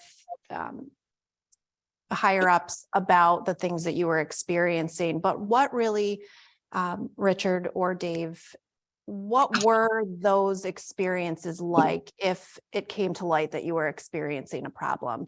You know, we talk about how often there is not room for screening or getting into treatment or things like that. But to speak to what Jonathan was mentioning in terms of the culture of, you know, not reaching out for help and caring for others a little bit more than yourself, what did that look like when maybe you were either seeking help or, you know, kind of coming to admit that you were experiencing a problem?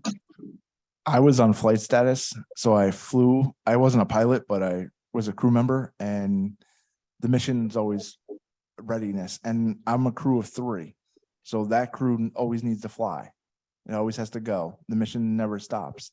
So I couldn't take a day off to like focus on my mental health. I needed to suck it up, you know, and that was what I had to deal with. Yeah, and I would bounce off that and say, listen, we're taught from day one in the military to compartmentalize our feelings, what we're going through. That all needs to be tucked away because mission comes first. And as a non-commissioned officer who was in charge of a group of people, it was even more important for me to kind of put up that front and make sure that I was looking out for the people that I was in charge of. My needs, what was happening with me was at the bottom of the barrel. None of it came to light until it got bad enough where I knew I was having a severe impact on my unit. And at that point, even then, to sit in front of somebody and say something to somebody was, frankly, I knew my career was, at that point, what I thought was, okay, my career is over. I might as well just dive into this. And that's very common. I mean, I work with a couple of active duty service members right now, covertly, and I'm going to use that word covertly because they don't want anybody to know they're talking to somebody about a gambling problem. Because if their unit finds out, if their coworkers find out, if they're, you know, in the Navy shipmates find out, there's going to be hell to pay. So to be able to talk about it, even to this day, is you just don't. It just doesn't happen because mission comes first, feelings come later. Mm-hmm. Thank you. And that's interesting because we hear that echoed from any of the callers that we have for our resource centers, to a much smaller degree, perhaps, but many people are calling because they don't want their spouses to find out.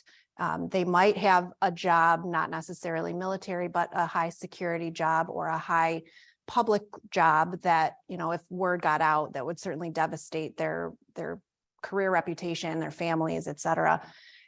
So that's something that very much is a vein through anyone experiencing a gambling problem, and especially those who maybe don't have a great support system to confide in and to be able to, in a very non-judgmental way, lead them to help or at least help them find it. Kevin, you spoke a little bit about the systematic changes that we could see coming down the road that would really help the military and veterans with this issue. On a person-to-person level, when it comes to someone in authority in the military, what are some ways that individuals can help their peers when situations like this come to light?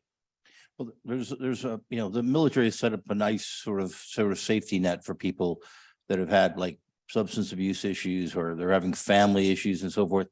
Gambling addiction hasn't really been on the radar. You know, gambling addiction has been around for a long time. Yeah, because there's been casinos around, or you go overseas, like David mentioned, or gamble, online poker, all this kind of stuff. I think in the last couple of years, it's going to become a bigger problem because of the sports betting, Sure. which really appeals to younger troops and so forth. I mean, everybody, but younger troops in particular. And the fact that now everybody has a casino in their pocket, right? Before you had to maybe go someplace to gamble. Now you can gamble from your sofa, right? Or from work or whatever. So that safety net that's already kind of been established, this is just another sort of issue to add to that, right? And the chaplains, again, I've talked to chaplains, I've talked to the Secretary of Veterans Affairs, who was at the National Press Club last week. They're all kind of aware of it. They want to get on board with it. And I know NCPG is having their conference next summer. They had their conference in Boston this past summer. Next year it's going to be in Washington DC. So one of my goals is to get the Department of Defense, VA, and so forth on board and kind of commit to this by next July so that they can make some kind of announcement and, you know, really kind of put their shoulder to the wheel. Great. Yeah. Thank you. I think each of you spoke to this already, but certainly we know that this particular issue, just like any issues related to recovery, impacts our family and our loved ones. So for any of you, can you speak to the impact that this has had on those who are nearest and dearest to you? To be honest, like I've burned bridges that I can't repair, you know, even though I might work in this field, I might be advocate for veterans. Unfortunately, those bridges are long gone and I have to deal with that reality. Yeah, where do I begin? My gambling addiction created a divorce. My gambling addiction created a gap of 2 years where I wasn't able to talk to my children, who were both young at the time. Thankfully, I've since repaired those relationships. You know, since I'm in recovery and since I'm, you know, things have changed for me quite a bit, but I went through a period where it was devastating to me because I couldn't talk to them. Yet at the same time, I didn't want to talk to them because of the shame and guilt I felt from what I was going through. Mm-hmm. I used my mother, I used my friends, I used my family. You know, I did a lot of damage in personal relationships. Now I've repaired most of those relationships over time, but it took a long time. And there are still people in my life with whom I'm building trust. So, you know, and that may go on for the rest of my life. I've accepted that fact. But at the same time, I also know I can't go back, because the minute I do, all of those relationships, even though they, you know, many of them seem fairly solid right now, all of those could dissolve in an instant if I went back to what I was doing before, because a lot of what goes along with this addiction is lies, deceit. You know, there's so much shame and guilt along with trying to not let people know what you're doing so you could continue doing what you're doing. The last thing I wanted in my addiction was somebody tell me to stop, just being honest. Mm-hmm. So why would I say something, you know, coupled with the fact that, yep, I'm going to do damage if I say something. So fortunately now I'm able to talk very honestly about where I am, about what's going on with me. And there's a lot deeper to it than just the gambling itself. And Jonathan alluded to that in his presentation. Starting to tap into some of that has made a huge difference. You know, I'm a work in progress, but I'm grateful now that a lot of the relationships that I did damage to have a lot of repair has been done. That's great to hear. That's great to hear from both of you. And, you know, talking about those repairs, but also, you know, managing sometimes when you know that those repairs aren't going to happen, but just the repair in your general overall wellness, having been in recovery, what were some of the most important aspects of your treatment and recovery process? Roadblocks was the biggest thing, is like access to money for me. And then I'm self-excluded 500 miles around where I live in Connecticut. So I'm banned myself. I make myself well known that I have a gambling problem. And I accept that fact that I'll never be able to walk in that casino again, which is perfectly fine with me. And just honestly, pure support and people that have helped me throughout my journey of recovery. Yeah, I would echo that. And I would say there's probably 3 primary things for me that keep me strong in my recovery. Number 1 is roadblocks. I don't touch money. I don't have access to money. There's no money in my pocket right now as we speak, which I love. It's blissful for me because I don't have to worry about it. And my wife, God love her, loves to deal with it. So, you know, she's taking control of that, thankfully. You know, that's number 1 is roadblocks. Number 2 is honesty. Honesty is at the core of everything for me. I have to be honest first and foremost with myself about how I'm feeling in any given moment. I have to be mindful of it. I have to be aware of it, and I have to be willing to share it with the right people. Mm-hmm. Because if I'm not, that's a lot of what drove me to isolating and gambling when I did. And then number 3 is connection to my recovery. I actually relapsed in my recovery and had to start over again. And the biggest mistake I made the first time around was thinking I got this. Now I stay firmly entrenched and connected in my recovery, not only through I'm a Gamblers Anonymous member. I have a private group I work with, but also I do my podcast. I do different things. I do things like this. I stay as firmly connected as I can, and that keeps me strong and keeps it very much in front of me. Great, thank you. Kevin, you had mentioned this, and I think we all have had a lot of thoughts about it with the expansion of mobile sports betting in particular. I've heard Jonathan talk about just general online gambling that's available and how that's really changed the nature of, those downtimes that everyone experiences. You might have been reading a book or playing games or something like that, but now because we all have that accessibility on our mobile devices, even more so now with mobile sports betting, how do you see, the future year, 5 years, 10 years, and that impact on military personnel?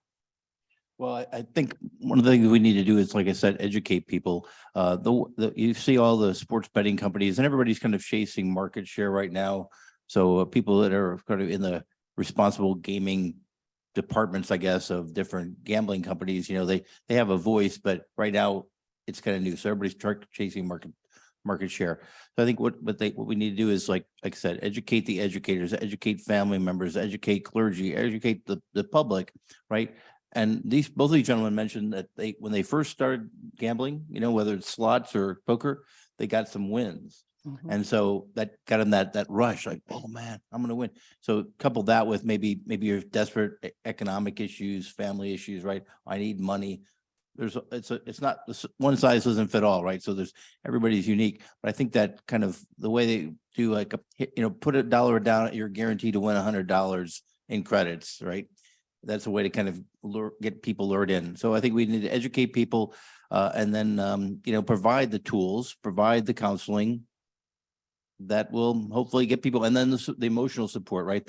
Like you said, anybody who's recovering from any kind of addicted, the warrior ethos that Jonathan mentioned, the last part of that war, I will leave no fallen comrade behind. So that's what I think DOD, VA, and all the people in that community, and frankly, across the country, we don't want to leave anybody behind. Thank you. Dave, Richard, anything about mobile sports betting? And I just want to say one thing real quick and bounce off something that Captain Wensing just said, is that, part of that warrior ethos is leave no person behind. It's why you see the two of us and Captain Wensing sitting in these chairs right now. There's so much, the military, the veteran, even the veteran community, they don't know what they don't know yet. And part of what we do is paying it forward, doing it for the next guy. Is to make sure that the struggles that we went through, right, have some meaning to them. So taking that and just trying to be a voice and trying to get that word out there and trying to educate, the simplest of education would make the biggest of difference right now. Taking that sports betting, because sports betting right now, you can, what's happening in sports betting is it used to be you go get a newspaper, you find the line on a game and you bet the line on a game. Well, now I can walk into a baseball game and bet whether the guy in the third inning is going to hit a home run or not, or what color shoes he's going to wear. It's ridiculous. And look, these companies are making money. I don't begrudge them making money, but let's educate people on what those dangers are, Absolutely. and just how dangerous that first win can be. And the things to look out for. If we go as simple as to say, look out for these couple of things right here. We talk often in the military about battle buddies. You've always got somebody who kind of looks out for the next guy. Okay, if you see that your friend is doing this, this, and this, say something. And just that saying something could make a huge difference. Great. Great. Well, I want to kind of bring this circumspectly and then leave plenty of time for questions from the audience, because I know that this is always one of the best received aspects of our conferences. So since all of you are really aware and acknowledge the impact of problem gambling on the military, first, what is the recommendations that you have for all of us in the room who are working for organizations serving veterans and the veteran community and their families? What are things that we can help provide, whether it's to other organizations or to servicemen and women themselves, that are going to help advance this specific field. That's a tough question, to be honest, because it's hard. It's still coming to light right now. Mhm. So this is brand new. So it's trial and error. I think of trial and error. So opening the door like Jonathan has for the state of New York, I think that's awesome, because that's awareness to everybody. And it brought out this many people today. So I think about that aspect. Yeah, I think there's a ton we can do. Messaging is everything. Having a conversation to let people know that gambling is an addiction. However that message is put out. Mhm. Asking questions other than, do you have a gambling problem? Right? Which you often see in drug and alcohol facilities as part of their biopsychosocial. You'll see, have you ever struggled with gambling? No. You know, I remember being recruited and the recruiter saying to me, have you ever used marijuana? You know, and that's exactly how he asked me the question. Those aren't the questions we should be asking. You know, use the BBGS, dig into some of the South Oaks and pull some of the questions out of there that kind of go around the question, but ask the question.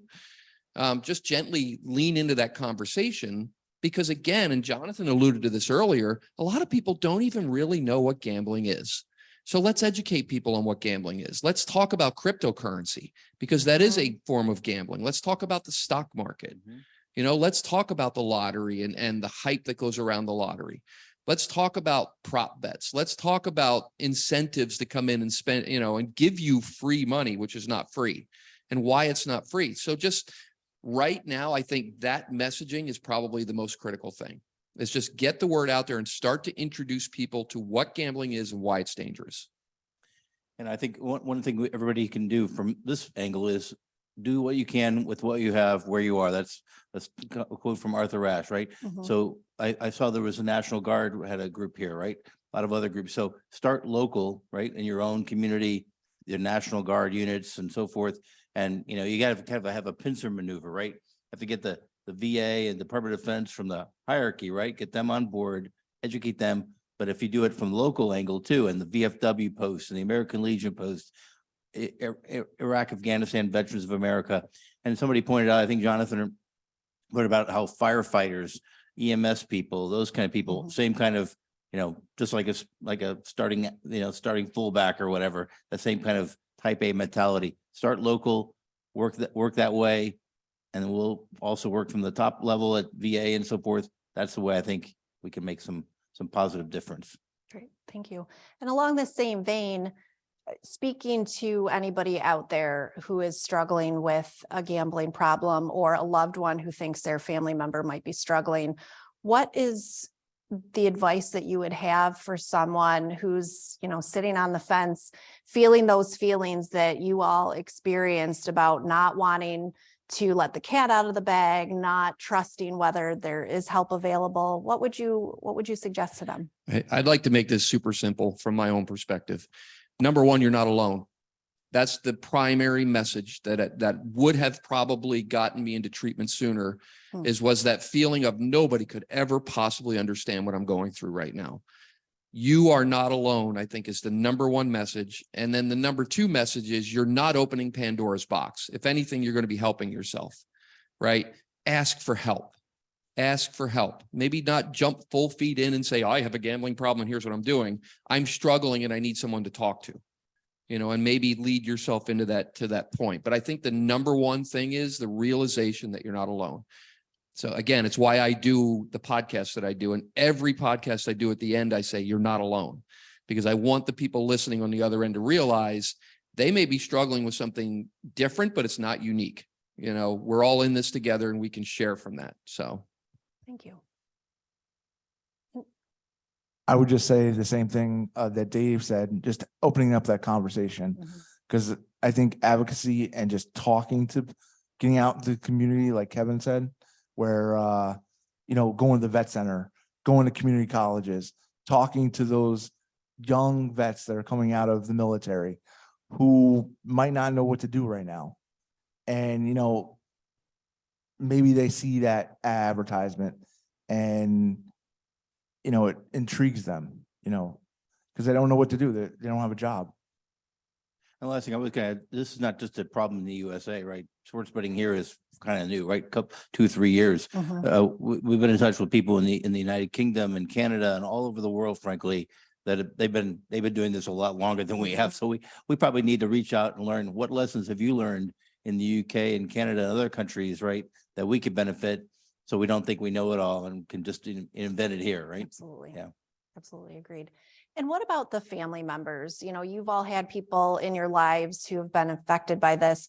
What's something that you would want loved ones to know about their spouses, children, parents who might be struggling with this, as a way to foster positive recovery and support? Recovery takes time.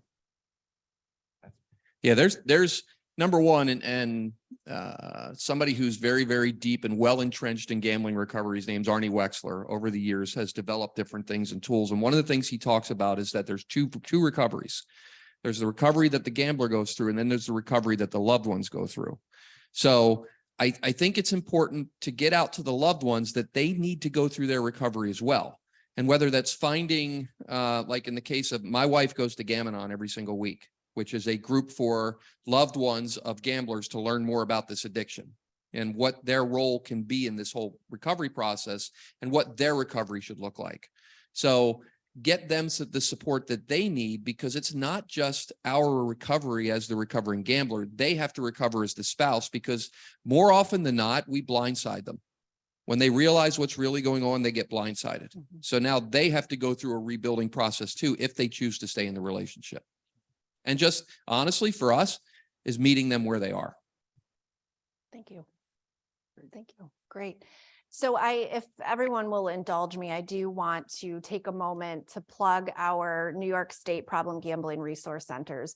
A lot of the things that we talked about, both in Jonathan's presentation, but also a lot of the themes that came up during our conversation, is the need for screening tools, a variety of treatment options for people, peer support, things like GA, Gamblers Anonymous, and Gam-Anon for loved ones.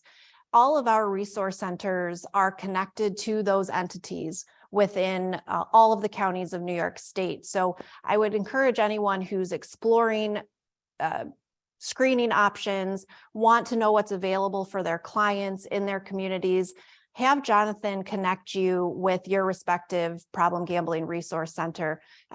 We have one job, and that's raising awareness about problem gambling and getting people connected to help. So we are dedicated to providing any and all resources available to you to make sure that all of our communities are able to do that. So with that being said, I do want to thank all of you for participating, and we have a few minutes for questions from the audience and from Zoom. So please feel free to come up to one of the microphones if you're here in person, or share questions in the chat. We'd be happy to facilitate those.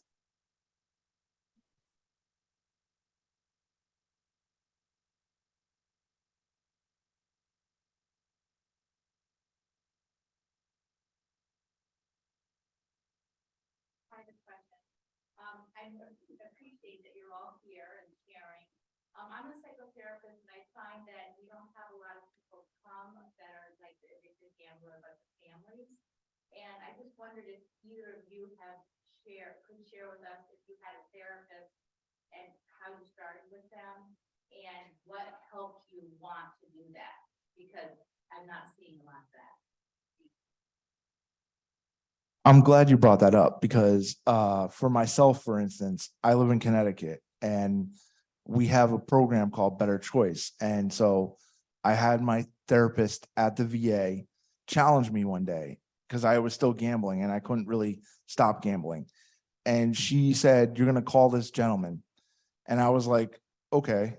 And I called him and he said, "Come on down to my office." And he really opened the door and he was like, "Let's just chill and let's just talk it out." And then before you know it, I became a client of that program for 5 years, and then currently work in one of the programs that the Better Choice program runs. And for me, it's honestly the VA's gambling treatment program was my introduction into everything. That program got me a therapist in Cleveland, and then carried over to my local VA. They found me a therapist locally, my VA, which then I extended into marriage therapy as well. So, because we both myself and my wife thought that was critically important, that early in recovery, the two of us address it through somebody that can kind of, work with us mutually. It's not easy because there's so many, therapists out there that I don't know that they understand the gambling treatment portion of this. I've worked with therapists before that I've sat in front of who are fantastic therapists, but because I couldn't connect with them at the level I needed to in terms of gambling, I stopped seeing them. So I think it's important that there are so many skilled psychologists and social workers and people out there who work with people, for them to just take a little bit of time to learn some of the unique characteristics of this addiction. And you could make that connection more quickly, and people are going to be more likely to engage. Thank you. Yes.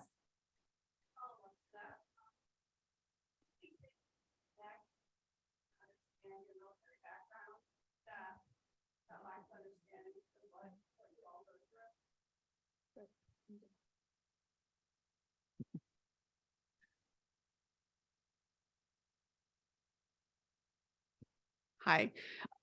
Do you think the lack of compatibility with your therapist was because they didn't understand your military service and what you had gone through? For me, no. For me, it was because I didn't feel the connection to my issue with gambling specifically. But I know for a fact there are those, and I've worked with some of those guys, that they don't want to work with anybody but somebody who maybe is a veteran or understands veterans. For me personally, that wasn't an issue. For me, it was more the connection with some of the specific aspects of gambling addiction. Go ahead, Venus.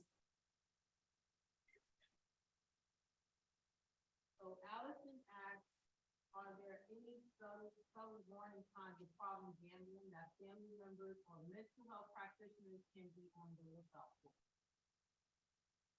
So the question from the chat, and correct me if I'm wrong, Venus, is, are there any subtle hints that signs of problem gambling that people can look for and engage with? Well, I know based on my experience, I lied to my wife, and I was like, I was getting out of the military in 2012, and I was playing poker after work. You get off of work at 5 o'clock, and I would go play poker on base till like 10 o'clock. And I would give the excuse of, I am working late because I'm getting out. And these excuses would build up, and I would just use the same old excuse. So if the excuses become repetitive. Yeah, and I would say the same thing. I would say a change in personality. So I'm not saying the same things I used to say. I'm not engaged in events or conversations or interactions as I was before. It's, and especially with spouses, they're going to know when our excuses start to come up, when things start to change in terms of the way we're approaching things. Being out late and giving a different reason why each time. Oftentimes I've noticed that when people fall into addictions, and for me, it was gambling addiction, a lot of times, like my spouse, there was a lot of questions about infidelity, because it's the same sort of mentality of withholding information and not telling the whole truth and those sorts of things. I think that's probably, to me, the biggest indicator, is that something's not the same. Thank you. All right, we have another question from the chat. For any of the panelists, is a common theme among active duty or veterans? Gambling is fun. How do I replace that fun in my life? Welcome to the great challenge. With gambling addiction, it's a roller coaster. It's the super high and the super low, and the super high and the super low. And you're trying to replace that with a very steady and gradual, kind of developing life. I went through in my recovery an extreme period of boredom. And if I were to make one suggestion of what to try and replace it with, make your hobby trying to figure out what your hobby is. because one of the things that was asked to me in therapy early on is, what do you enjoy now? And I could think back to the things I used to enjoy before my addiction and could not connect with any of those things anymore. So I was challenged to go out and find new things to be connected to. So if I were to say, what do you replace it with? Replace it with finding out what to replace it with. So I've chatted with different military personnel in the last couple months, and a reoccurring theme that I hear is I can't look for help because I have a security clearance and it will be pulled from me. Myth or excuse? I think it is a fear for people, right? Whatever addiction you have, people have that fear. I think right now it's a myth. You should come forward, right? Get the help.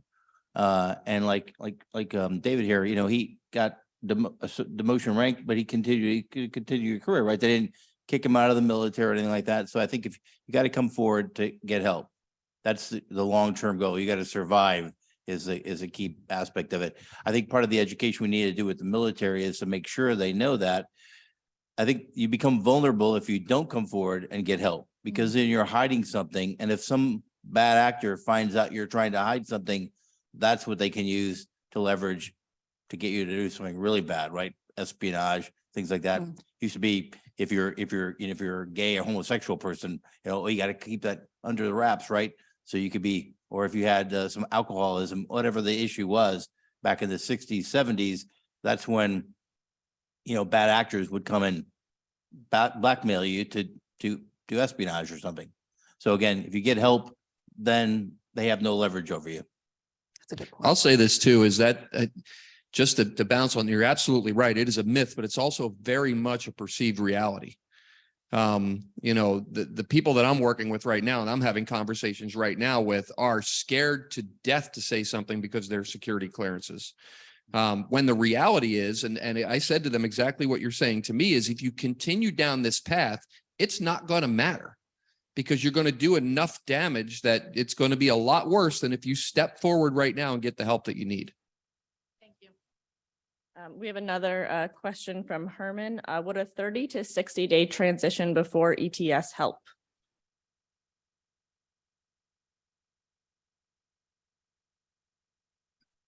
I'm going to say this. Would a 30 to 60 day transition before ETS help? In more ways than you can possibly know, if they fill those 30 to 60 days in with the right things.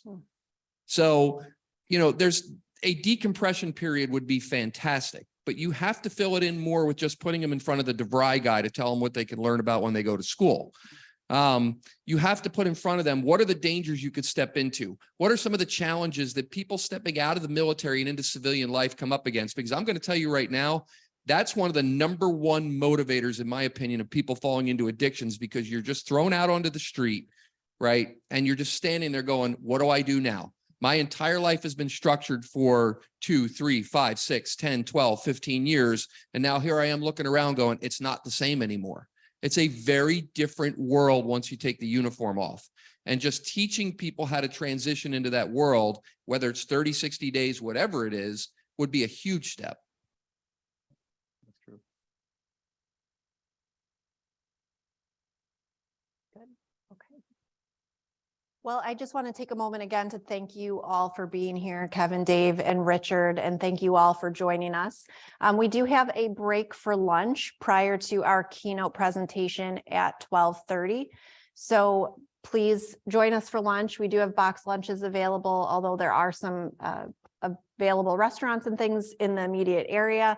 Don't ask me for help though, because I'm not familiar with the area. And please join us back for Tyler Schwartz at 12:30 for our keynote presentation. Thank you very much. Thank you all. Great job.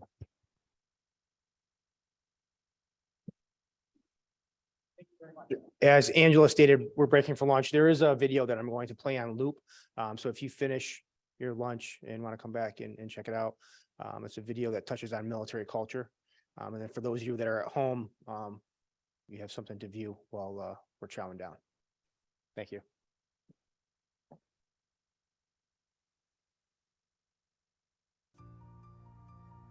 Welcome to 15 Things Veterans Want You to Know. My name is Dr. Heidi Kraft. I'm a clinical psychologist and the clinical director at Psychrammer Institute. I am a Navy veteran. I spent 9 years on active duty in the Navy and deployed to Iraq in 2004 with a Marine Corps surgical company. I'm very pleased to be here today to introduce a new way of thinking about military culture. America is a country made up of people from countless different cultural backgrounds. Certainly, it's part of what makes us great. For some time now, people have been trying to understand what it means to be culturally competent. The military is a culture, just like any other. Military people, like those from any culture, have certain beliefs, practice certain rituals and traditions, and hold fast to certain ideals that shape who they are as a group of people. In order to bridge the gap between non-military Americans and those who wear the uniform of their country, military cultural competence is an important first step. So what are the most important parts of a culture to understand? Well, we went to the source.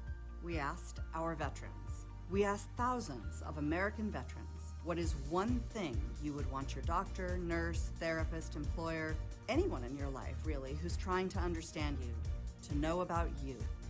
This course is based on their top 15 answers. First and foremost, ask a very important question. Did you serve in the military? It matters, and it begins the conversation. You see, in the military, we have our own history and our own language. In fact, if you listen to military people talk, it's truly as if they're speaking a different language. We have very specific traditions, and they are richly written throughout history. They often tell you who we are. For instance, at a ball game, when the national anthem is played, you'll see military people standing at attention, even long after they've left active duty. We take pride in our sacrifices, and sometimes we feel like people who haven't lived our lives can't understand. So asking, did you serve in the military, is a great way to begin a conversation and to engage a veteran. As an active duty Marine said, we are not like you. The veteran and his family are tough, but have the biggest hearts and have gone through huge sacrifices and a broad spectrum of emotions many times. Knowing that, please start the conversation. Ask a person if he or she served. If the answer is yes, let's move on to the 15 things veterans want you to know. Number 1, we are not all soldiers. This is a big one for military people, and if there is one thing to take away from this course, it would be this. While many people, including those in the media, talk about military personnel, they refer to soldiers as a general term. This is not correct. Soldiers are only in the Army. There are 4 other branches in the armed services, and they are very different. They have different missions and even different subcultures. Although we are all part of that same larger team, military people are proud of their specific service branches. Very importantly, you do not need to know specifics about what the Coast Guard does, or what the ranking structure of the Air Force is, or what you call a person in the Navy. You don't need to know why the Marines' mission is different from the Army's. But knowing that these 5 branches are different is the first and important step to military cultural awareness. So this leads us to an important follow-up question. If a person answers yes, he or she served, the next question should be, which branch? Asking this question demonstrates that you know the difference between the 5 branches. I guarantee this earns you instant credibility with that veteran, and it keeps the conversation going, which is the whole point. Number 2, the reserves are part of the military. There are 2 ways to serve in uniform in our country. One is active duty, in which case your full-time job is putting on the uniform and fulfilling your role in the armed forces every day. The other way is the reserves. These are people who train and stay ready to be called up if they're needed. Members of the reserves, who are seen in every branch, train together 1 weekend a month and 2 weeks a year. When not in uniform, they go back to their civilian jobs in their communities. They will be called to help when our country needs them, either to augment a national defense-related mission or, sometimes in the case of the National Guard, to help in domestic, national, or local emergencies where additional support is required. When reservists are mobilized and deployed, They come home from their deployments and go right back to their civilian communities. But often they don't have the same support or resources as an active duty person does when they return. This can cause a significant amount of additional stress on military reservists and their families. Number 3, not everyone in the military is infantry. When we think of the classic generic version of the military person, we definitely think of infantry. This is an image probably fed through our culture from the time we're young. But the truth is, the range of what people do in the military is truly remarkable. We are expertly trained in literally hundreds of jobs, from mechanics, cooks, pilots, and sailors, to divers, administrators, doctors, musicians, to weapons specialists, military police, firefighters, and air traffic controllers. We operate, maintain, and fix all types of weapons, aircraft, sea vessels, vehicles, equipment, and machinery. Knowing this, the third important question to ask after learning a person served and in which branch would be, what did you do during your service? What was your job? This shows that you know there are many different things a military person could have been trained to do. It's an acknowledgement or a validation of that person's training and skills and how hard he or she has worked to be an expert at that job. It also demonstrates that you understand each individual job is vital to the overall execution of the military's mission. This will help you to consider the impact of different occupations might have, physically and mentally, in order to be sensitive to that in conversation. As one veteran explains, our bodies are pounded daily. By the time I hit retirement age, I will have lost several inches off my height due to daily stress. Number 4, we have leaders at every level in the chain of command. Almost immediately out of basic or officer training, military people are responsible for those that work for and with them. And there's a sense of real leadership that's engendered, taught, and truly embraced all the way down to the lowest level of the chain of command and all the way up to the highest. Leadership is a very important factor in military service. Those who wear the uniform feel responsible for others and accountable to others. And this is a large part of the pride we take in our service. Number 5. We are always on duty. In the military, there are no days off, even when a person is on leave. We can be called back at a moment's notice if the unit is getting ready to deploy, or in the case of an unexpected mission demand. So even when we're on vacation, we're not really on vacation. Here's a quote from a Coast Guardsman. I am always on call. I can never plan a vacation because an operation can come up at the last minute. Work schedules are pretty tough at times. Number 6. We take pride in our appearance and in our conduct. Military people take appearance, conduct, and physical fitness very seriously. Even out of uniform, we're held to a standard with regard to how we look. Physical fitness matters in a real way. We need to train so that when we're called, we're ready to accomplish that mission.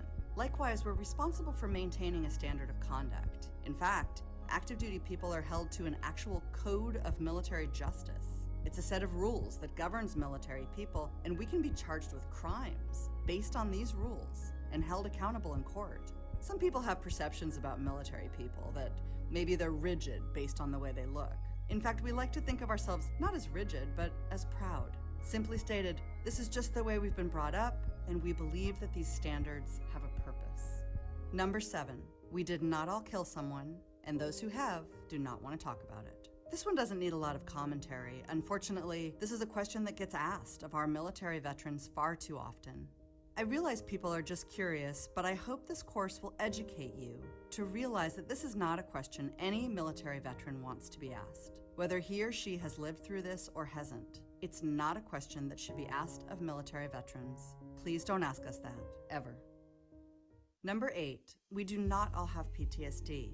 There's a general perception that anyone who deployed to combat develops PTSD, and that's just not true. A vast majority of veterans, including combat veterans, do not go on to develop post-traumatic stress disorder. Some people might have symptoms in the acute aftermath of any kind of trauma, but then experience a natural recovery process. This is also true for combat. While combat can certainly be very traumatic, it can also lead to great moments of reward and friendship and love. Number 9, those of us who do have an invisible wound are not dangerous, and we are not violent. Invisible wounds of war, including post-traumatic stress disorder, traumatic brain injury, depression, and substance use disorder, are not obvious to someone looking at a veteran, but they are real injuries, causing real suffering, and they deserve the same respect and treatment as physical injuries. The media has created a bias that insinuates those with PTSD might be violent. This is not true. Those of us with invisible wounds of war may be injured, but we are not violent. Number 10, it is really hard for us to ask for help. The military culture is based in service, sacrifice, and helping, or even rescuing others. It is others-based, and historically has not valued self-care or help-seeking behaviors. There's an expectation of mission accomplishment, even at personal cost. Because of this long-standing cultural bias, reaching out for help for ourselves is difficult for military people. Some veterans view asking for help as a sign of weakness. It also takes a great level of trust for a veteran to allow him or herself to be vulnerable. Please have patience and don't give up on us.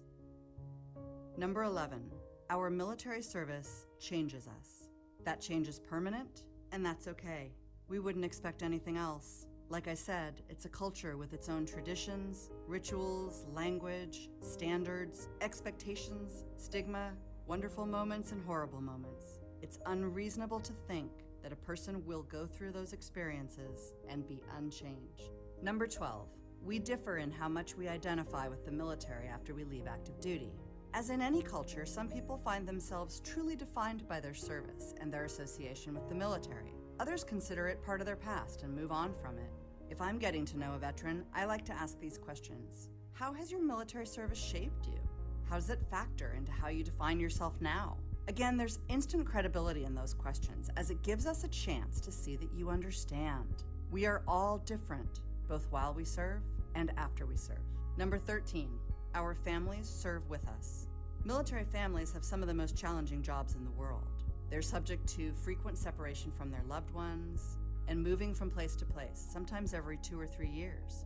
It's difficult to establish schools for the kids or jobs for the spouses. Then the service member comes back from deployment and wants to take back some of those responsibilities that he or she used to have. And the spouse feels like, I've really got this process down. I know what I'm doing now. All of this requires flexibility, bravery, strength, and resilience. Anyone who knows a military family knows that all those words define us. Number 14, we would die for each other and we would die for our country. We would, and we do. It doesn't matter where we fight, the geographical location, or the technologic or political backdrop. It doesn't matter what the mission is or who's in charge of the country. Why we fight has always been the same. From the very beginning, it's about the people to our left and our right, and any military person will tell you that. The people with whom we serve become brothers and sisters to us, and we would die for them, and we do. And we would not change that culture of sacrifice for the world. Number 15, we've all made this sacrifice for one reason, to serve something more important than ourselves. When it comes down to it, this defines our culture. People who choose to serve in uniform and who sign on that line, saying they will make that sacrifice, they live by a certain code. And we like to say it's honor and commitment and duty. Most of all, though, these are people who make a choice. We've all chosen to serve something larger than ourselves, more important than ourselves. That's a unique and special piece of military culture that runs through everything and everyone who's part of it. We are choosing the concept of service. In summary, asking the right questions gives you credibility and brings you closer to the veterans in your lives. It opens the door for a better understanding of our experiences and our military culture. When you meet someone you think might be a veteran, ask, did you serve in the military? Which branch? What job did you do in the military? The military is a complicated culture, and you do not have to know a lot of details about the military in order to show some military cultural awareness, to bridge that gap between yourself and the veterans in your life. We hope this course has taught you a few important things that veterans want you to know. We're not all soldiers. The reserves are a vital part of the military. Not everyone in the military is infantry. There are hundreds of specific jobs people perform. Leadership is very important, and veterans have a heightened sense of responsibility for and to others. We are always on duty. We take pride in our appearance and our conduct. We did not all kill someone, and those who have do not want to talk about it. We do not all have PTSD. Those of us who do have an invisible wound are not dangerous and not violent. It's really hard for us to ask for help. We're used to putting others and the mission before ourselves. Our military service changed us. That change is permanent, and that's okay. We all differ in how much we identify with the military after we leave active duty. Our families served with us. Military families have some of the most challenging jobs in the world. We would die for each other and for our country. We've all made this sacrifice for one reason: to serve something more important than ourselves. Thank you so much for taking the time to take this course. I hope that this was helpful in better understanding military culture and our nation's veterans. On behalf of them all, thank you.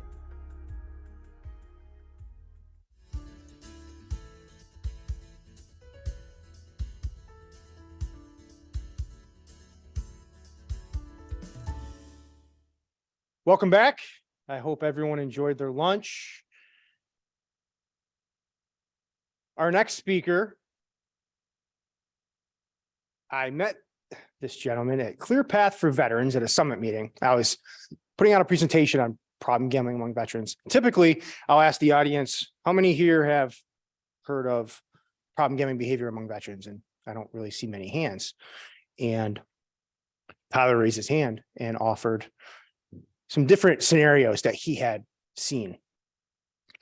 And since then, we've built a great relationship, good collaboration, mutual, referring of services.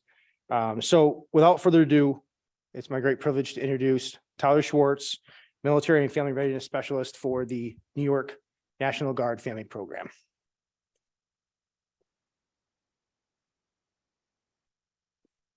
Thanks, Jonathan. For those that are here, for a quick show of hands, in like New York Council on Problem Gambling, who here has heard of New York National Guard Family Program Office? So good, a majority of you. So my name is Tyler Schwartz. I'm the Military and Family Readiness Specialist for the Central New York 15-county region, all the way up to St. Lawrence County, all the way down south to Broome County, all the way east to Herkimer County and west to Cayuga County. So it's quite a large region within the state. There are 10 of us regionally throughout the state, strategically placed within the regions where our service members live every day and work. So in addition to that, we also work with their families as well. So family programs is a conglomerate of both civilian employees like myself, soldiers that are on ADOS orders, as you will see in yellow. Everybody in blue is a contractor. Each and every one of us are strategically placed within our own communities where we live, where our soldiers live, where our family members live. And the purpose of that is to make sure that we have a community connection and resources with our own communities and with our service members so we can help them get connected and stay connected. So with military and family readiness specialists like myself, we provide services to service members, their family members, and veterans for information and support services as well as outreach. I'm going to stress throughout this whole entire presentation is that we work with every single branch of service, which is a kind of a huge confusion for a lot of people. You think National Guard, they only help Air National Guard and Army National Guard service members. That is a huge misconception. We work with Navy, we work with the Air Force, active duty, Army, and even we haven't had anybody, but the Space Force as well. So if you have any duty status connection whatsoever, we want to be able to help you and serve as a one-stop shop for our service members and their families. In addition to that, we provide commanders, service members, and family members and volunteers with family program support through our soldier and family readiness groups. It helps to make sure and encompass all family members throughout all aspects of service within the National Guard particularly, which is a soldier and family readiness group, otherwise known as an SFRG. If you're active duty, you would think of it as a family readiness group. And also in family programs, we have the child and youth program, because when children go to school, they're going to go to school from 9 till 3:30, and they're going to connect with children that live in their community but don't have a parent that's in the service. They don't have a way to connect with a child that's going through the same situation that they're going through at home. So child and youth is throughout the entire New York State region where children can meet in person and virtually with children that go to school, but also have a parent that is serving in the military, and they can also volunteer and get involved within their own communities that they live in. And then we have the employer support of the Guard and Reserve, ESGR, to make sure that when service members are called up for duty, they can maintain their job and make sure that their pay, their vacation, everything is maintained and accrued for them. And then we also have the Military One Source, which is a Department of Defense contractor, which also provides one-stop shop support services to our service members, which is located out of Latham and is statewide.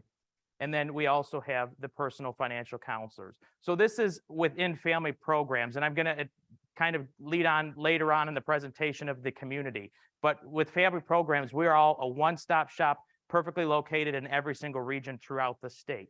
So in addition, we have personal financial counselors, otherwise known as PFCs, that are also in our regions and our offices that can meet with service members, create a budget, go over their financial plan, see what they have in positive and accrual at the end of each paycheck.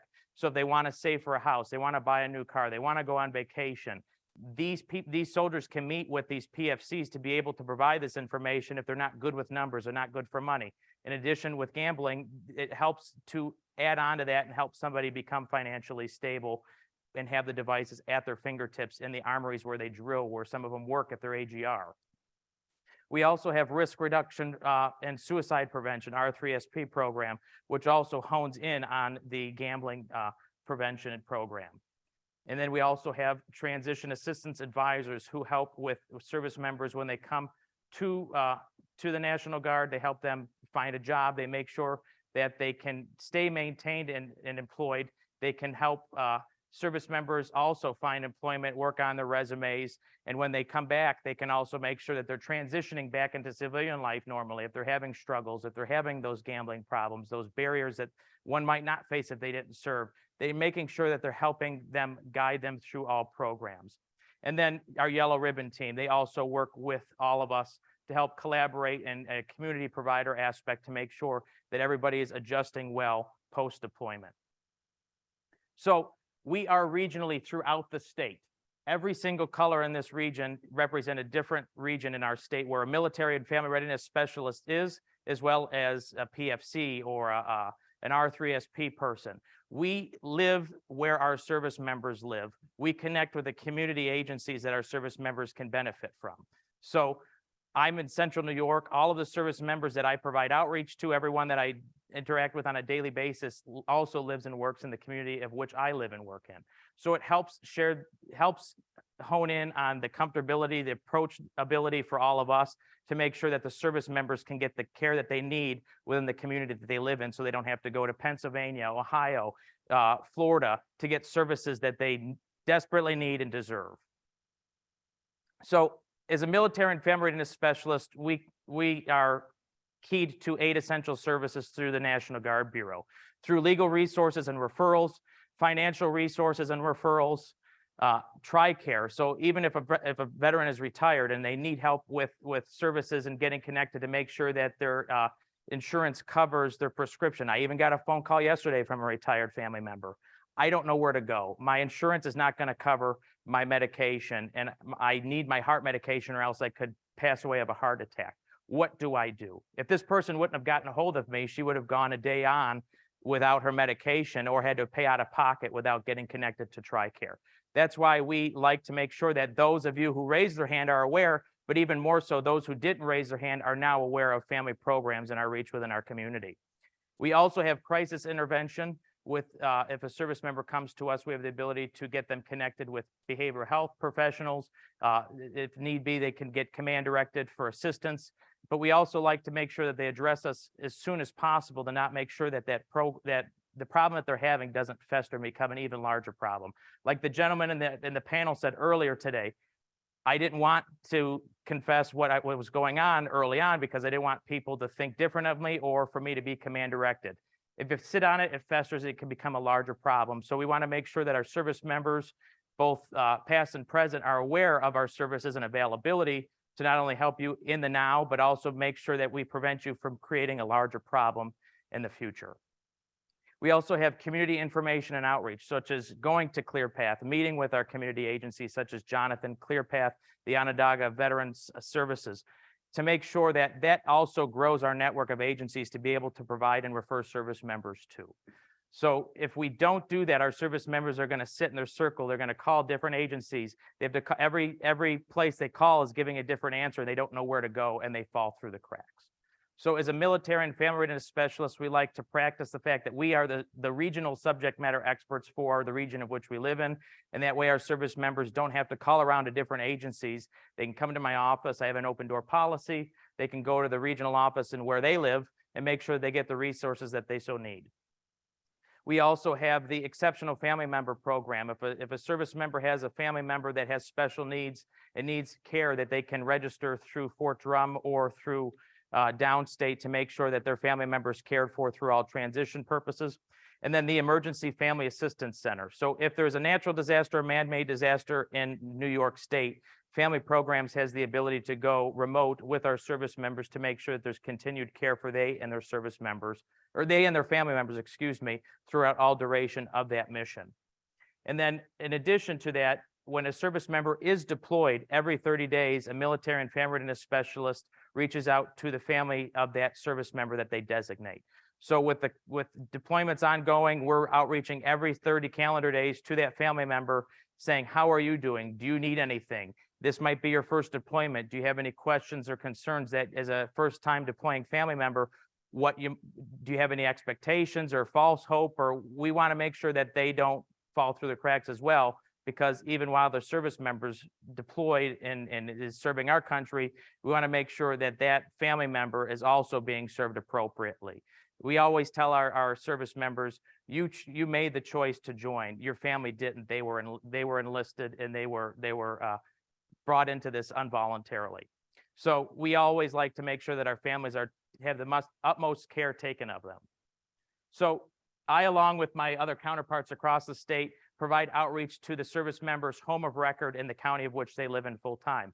So if they live in Central New York, I conduct their outreach. If they live in other regions, that military and family readiness conducts their outreach, because we want to make sure, again, that they are getting their community resource in their own community.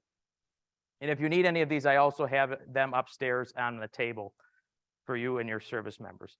Again, even though we were with the National Guard, we help assist all branches of the military, regardless of one's status or branch served.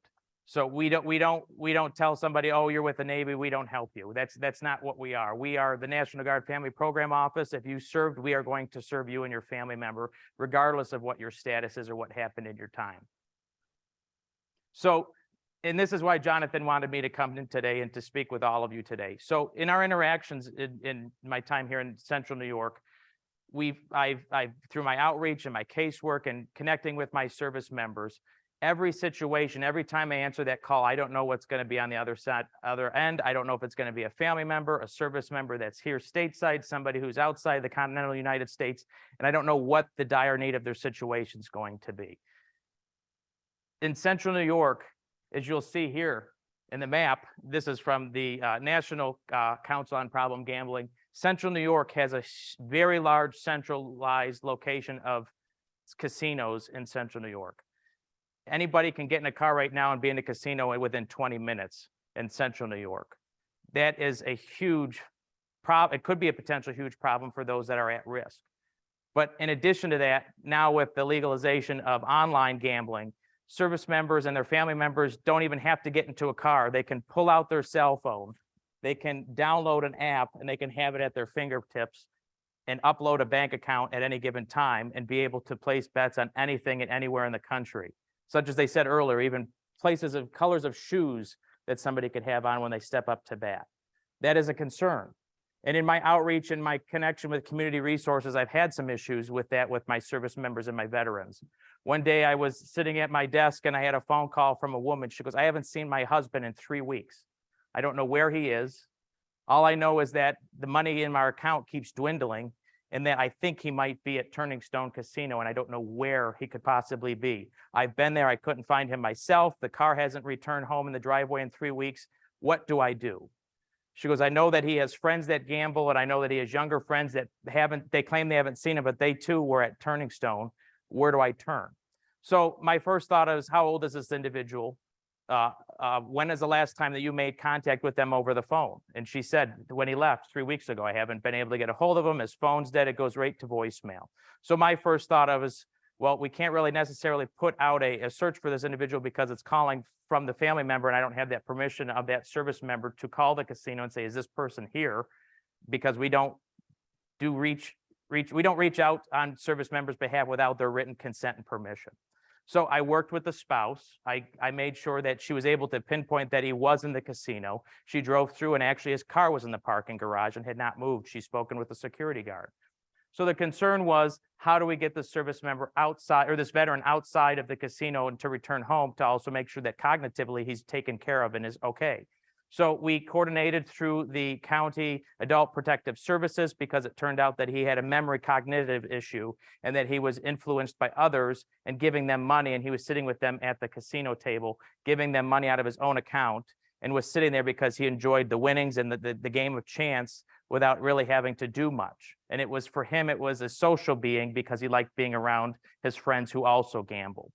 So we were able to get him assistance through the adult protective services. They helped him and his wife in going through counseling, and they were able to get him to return home to make sure that he could get his medication that he very much needed, and to also make sure that he could stop funding money so his wife could then reclaim their bank account, to make sure that he didn't have free access to it to give it to these young adults who were taking advantage of a elder adult who didn't have the wherewithal to understand what really was going on.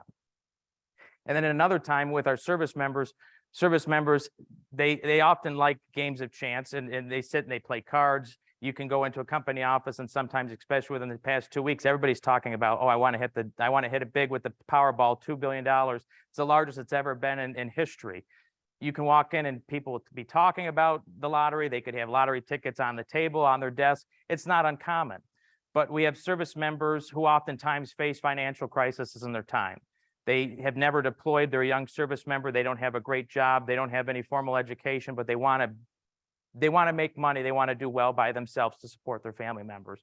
I've had service members that have hit it big with the lottery in New York State, winning thousands and thousands of dollars, upwards of $100,000.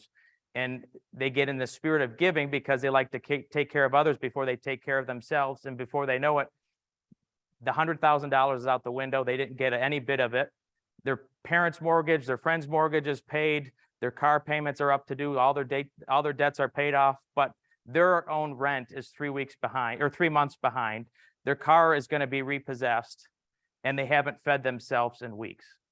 That's what we face when we talk to our service members at any given time. We don't know what they could be faced with, but that is an extreme example of what we can face with our service members. So it's our discretion to sit down and talk with our service members, meet with them face to face, so they know that we can talk one-on-one in a comfortable spot. It's all kept confidential unless there's some extreme need to be brought up through chain of command, whether it be suicidal ideations, but it's all to make sure that they can be assisted and spoken to as an individual themselves.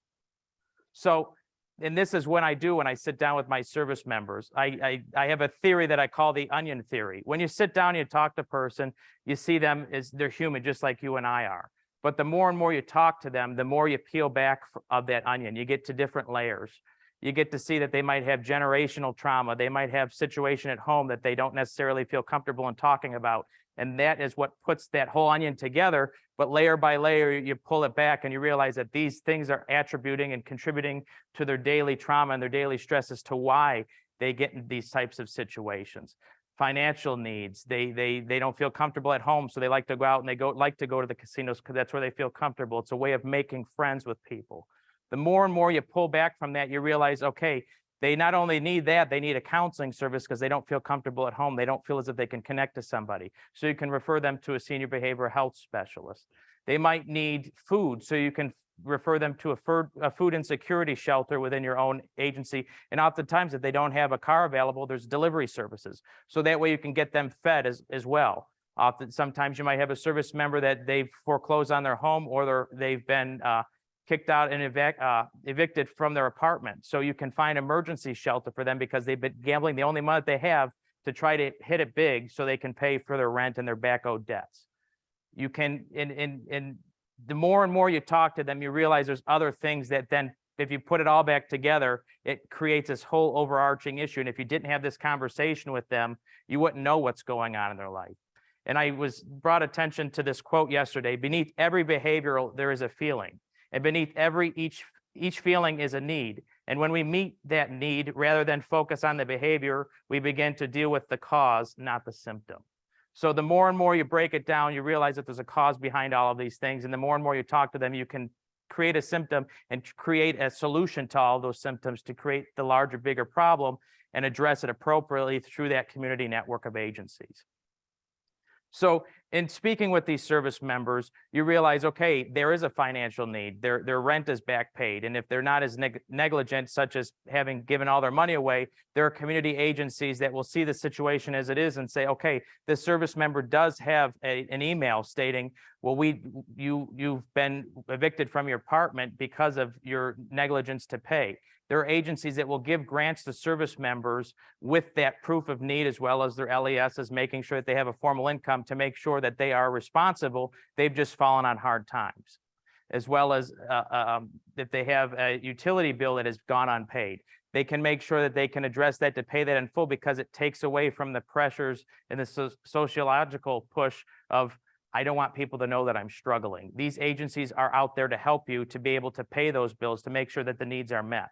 And in addition to that, there's Catholic Charities that can help provide security deposits in certain areas to make sure that you don't have to pay that upfront cost out of your own payment if you have a monetary insecurity. And if a service member wants to go to school and they've deployed and they've either served on federal time, they also have GI Bills, an additional thing to help you get that formalized job with formal education, so you can build upon yourself and build on your resume to make you a stronger candidate and to help prevent you from having financial insecurities in the future. And there's also troopers assisting troops. Through my community agencies and networking with people, there are agencies such as law enforcement fields and people and nonprofits that want to donate to service members in extreme need. If a service member should experience a fire or should experience a death in the family unexpectedly, there are agencies that want to step forward and to help provide assistance to these service members and their families in great time of need. The more and more you talk with service members, you might find out that, again, there might be an elder care issue. You're not sure how to address it, and the family member might not know how to navigate it. We often and always will find, and especially all the agencies here today will probably agree, that when you speak to people, they're having a hard time navigating the veteran resources. They've kind of turned a blind eye to their service member survey. They're not aware of what their service member is eligible for. We are the subject matter experts to help steer that individual, whether it be the service member and their families, to those appropriate resources to help them and to make sure they are able and willing able to find out what they're eligible for. Shelter, emergency shelter, clothing. I mean, these are simple things that people think of on a daily basis that somebody might not necessarily know how to find those resources themselves. But in addition, it can be so extreme that a service member has a job, they can't afford to take an Uber back and forth to work every day, so they're walking or they're finding a bike to ride. We can help provide service members with the resources to help be able to purchase a car or save a car by creating a budget, or agencies that have rehabilitated vehicles to donate to service member to get to and from work, to help make sure that that money is constantly incoming to maintain that job. And then crisis intervention. If somebody expresses any ideations, or if there's an extreme crisis, we have the ability to support that service member and their family member through all aspects of that, whether it be referred to the American Red Cross, through financial services, or if they need to be referred to the, we hope not to, but to the veteran crisis line or the suicide hotline. We have the ability to make sure that service members and their family members have these resources at the ready, because you never want to find them in the now and the need. You want to make sure that they are pre-prepared and they have these resources available to them at any given time. So they don't have to call me. They can call these agencies and refer them immediately without having to, can you help me? No, can't help me. Can you help me? No, you can't help me. They just go on. And it, as the gentleman said earlier in today's panel board, you can call 5 different people, and until you find that direct person that wants to sit down, take the time to have that conversation with you, you can go in just a circle, go round and round and round for days on end without finding an agency that really just wants to hear you as an individual, not necessarily even as a service member, but as an individual who needs help and is very well deserving of it. So we're willing to always have these conversations with you and your family members confidentially, to sit down to you person to person and say, how can I help you? We are always willing and able to do that, and we always have an open door policy to do so. And we also have legal resources, but if an individual should have to go through bankruptcy with extreme financial need, if their gambling has gone that way, we can refer them to a pro bono attorney within their own community that they don't have to pay an even larger amount to help be represented. We can also, if it brings upon family or matrimonial affairs, we can help them with family court and divorce attorneys within their own community so that they don't have to pay for it, because that's an added cost on top of the stresses of dealing with your family life, your own personal life. It takes away from that need to have to sit down with another person and say, I've got this problem, and you're telling your story over and over and over again.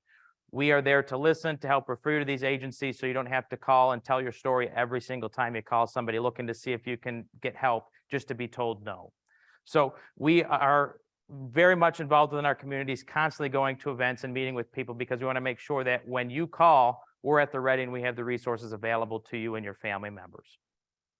So in addition to that, the whole purposes of that is when our service members serve, we want to make sure that they're not having to turn around and focus on finding the resources they're available for, because we want you to be able to turn away and focus on your mission, even when you're coming out of the service, that you can focus on your family life. You're not having to take away time from your family. You've already taken enough time from your family. So you can focus on that, returning to them, focusing with them, and letting us do the work for you to connect with the agencies and put you in contact with all of them. So with that, we build upon a resiliency within the National Guard and services overall to make sure that service members can realize, wow, I'm serving and I'm being taken care of by the agencies that are out there. I don't have to focus on calling these people 10 times to try to find out if I can get health care or if I can get an appointment. We can get you connected with them. And then overall, this builds a unit morale. This allows you to focus and build camaraderie within your own unit. It allows service members to be able to retain their service within the National Guard and other branches of service. And it helps contribute to the mission that they are there to serve for. They don't have to sit there and constantly worry every day. They know that they can deploy, they can get called up for active duty and focus on that, not have to worry about what's going on at home within their own personal life. It helps encourage self-sufficiency by one's own means. And it also encourages family participation, because the family will say, well, if I know that my service member doesn't have to worry about all of these issues because there are agencies to help, I can focus on serving my service member and getting involved in soldier and family readiness groups, getting involved in my community. They can become subject matter experts themselves and become even involved and communicate with families so that we can grow and grow and grow within our community without me having to go out and speaking to folks. Our soldier and family readiness groups can go out and advocate on our services themselves as well. And then it also helps command to be able to articulate the responsibilities of a service member for the command vision and the mission overall. And with family readiness, there needs to be continuously promoted before, during, and after deployment. So that's why we're going out into our community. We're having these yellow ribbons, briefing our family members, our community members, so they too can understand what goes on in a family within a service member when they serve their own community. So that is the end with family programs. If you ever have a service member that's in need after hours on the weekend, I highly encourage you write down the 1-800 toll-free number. That will go to one of our leads. Our leads will then call the military and family readiness specialists within that community to make sure that that service member and their family members can get connected at any given time, any day of the week, to make sure there is no lapse in coverage and services for them. Does anybody have any questions?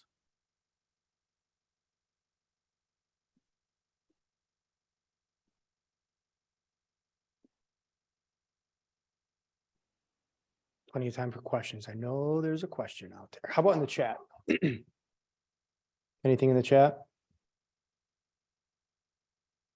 Yes. Is there a website where we can find all the information that people represent? Yep. So actually, on the so all of our resources through the National Guard are on the DMNA website. So in addition to not only family programs, if a service member is looking for transition or they're looking for services, it'll also give you the contact for all of the employees within the National Guard with our contact information. There's even a DMNA job zone. So if you're a National Guard service member or a spouse and a family member looking for employment, there's a DMNA job zone on there that can help refer agencies to the service member and family members that are currently hiring and helping in creating jobs for folks. Anybody else? Anybody online? Nothing? Yes.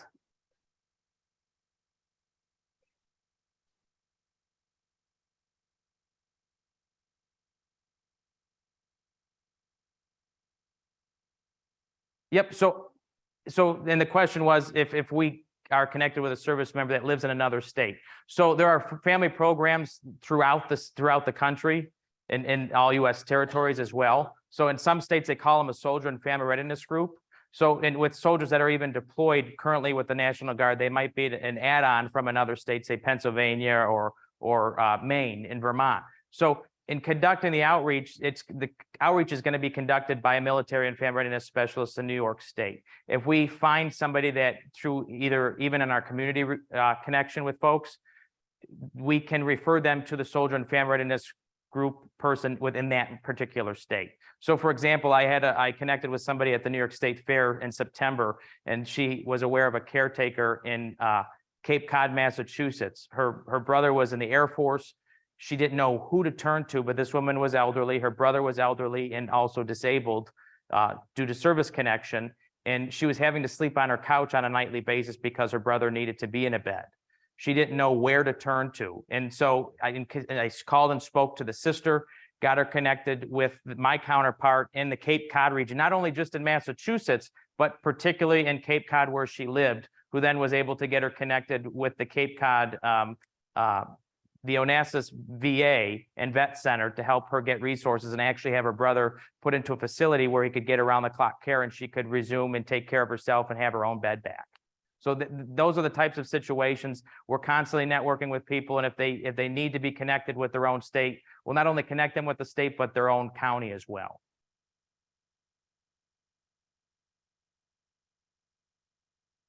Any other questions? Any online? All right. Thank you. I'll turn it over to you.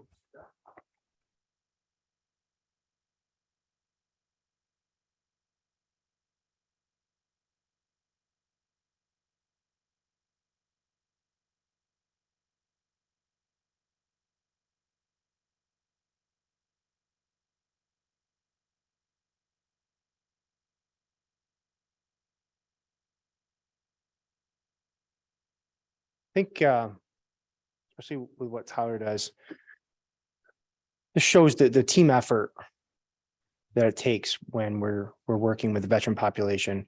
New York Council on Problem Gambling, we connect people to services for problem gambling. We know that individuals struggling with problem gambling have financial issues. They may be suffering with home insecurity, food insecurity.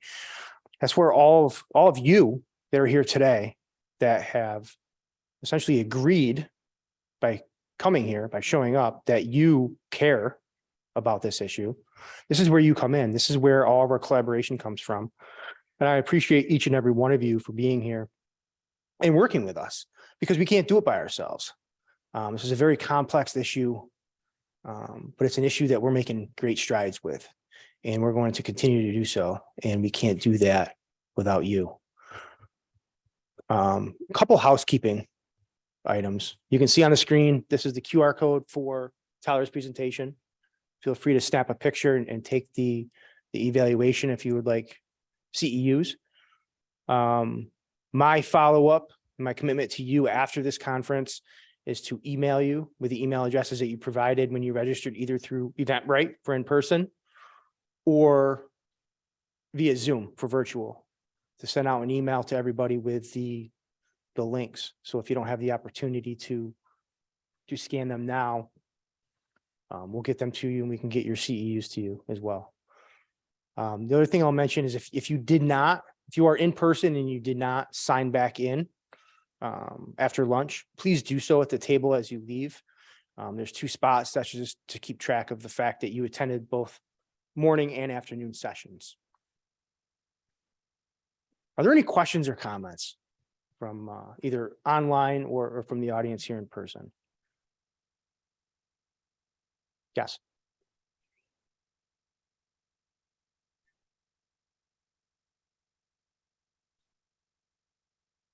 That's a great question. Thank you for asking that. The question from the audience was, is there training available to learn more about problem gambling? Absolutely. If you go to nyproblemgambling.org, we have a training center on our website, and we have a plethora of courses. We have a 60-hour course, a 30-hour course. We have webinars. We have as I said, a plethora of trainings to educate you on problem gambling behavior, how to treat for problem gambling behavior. And again, we have that resource library as well that has research on various populations, such as the veteran population. Thank you for asking that question.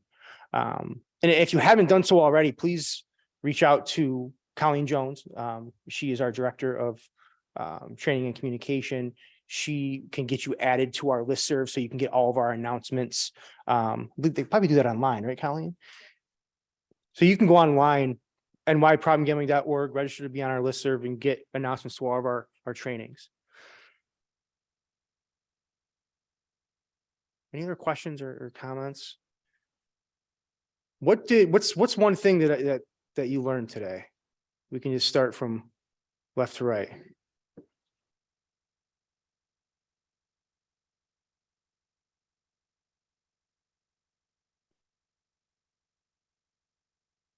College program with the New York National Guard, Family and Military Readiness program. And it's great because I was under the impression that it only served National Guard, but it's everybody. It's a phenomenal program. What else? Yes.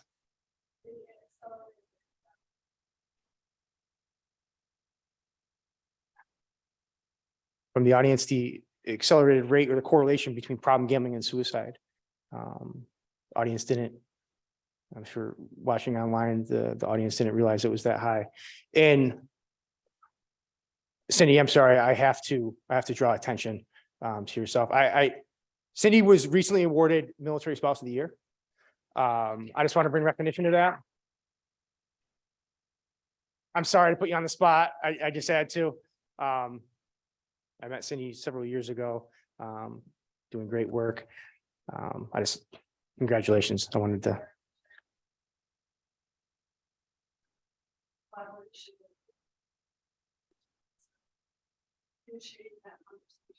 Absolutely. It takes all of us, and it's going to continue to take all of us.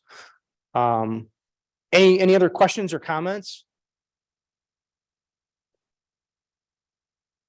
Yes.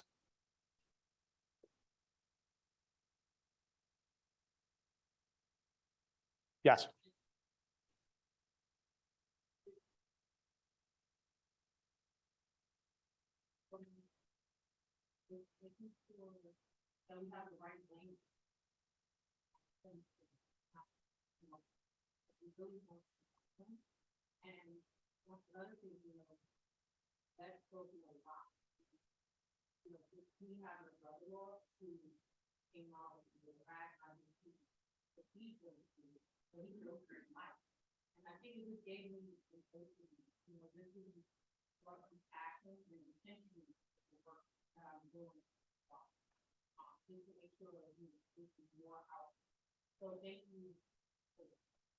Thank you.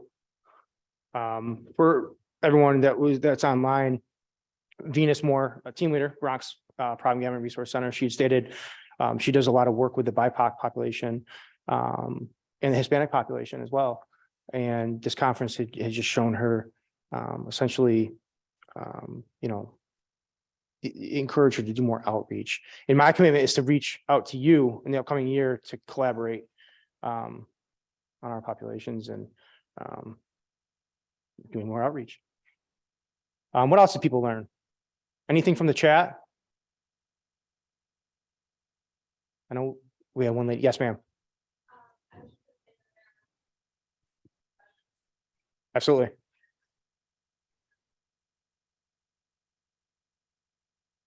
Simple 2 and 3 question screenings that are available. Another one that wasn't on the screen that I will mention, sometimes clinicians that don't have much experience with gambling, they don't understand the lingo, the terms. A common question is, how do I ask these questions? How do I define gambling if I don't really understand it myself? Dr. Leonauer with Rutgers University has a phenomenal screening tool that I can share with you that does just that. It breaks these questions down in layman's terms that can be understood by somebody that gambles. Anything in the chat box?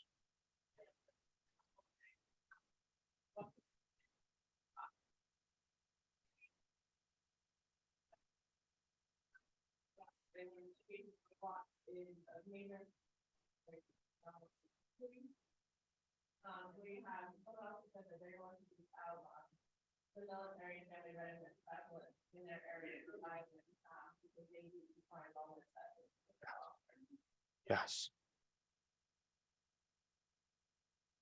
Yeah, the slot machines overseas, many people aren't aware of them.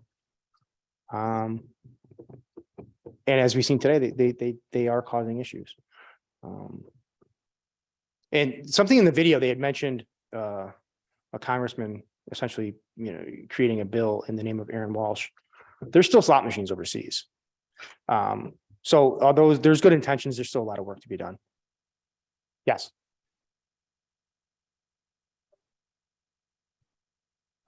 You stated that you didn't seek treatment, but in the concept of so many people didn't understand his addiction.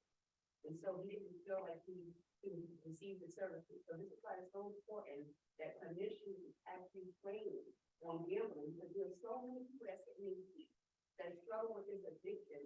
And you don't know the language, you don't know the questions to ask. You send them right back out here to their addiction. So I'm happy that you mentioned that, because that is brought more awareness and when you feel like I need to go out and be more educated.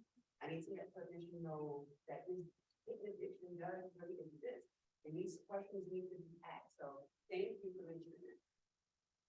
Thank you, Sheena. I haven't had a chance to say hello. I apologize. Thank you for being here. Sheena, one of the team leaders in New York City Problem Gambling Resource Centers, just stated, she was thanking one of the panelists for those of you that are online. She's thanking one of the panelists for mentioning that connection is important. Understanding the addiction, understanding the language behind it is very important to creating that therapeutic connection, that relationship. Cindy, did you have your hand up?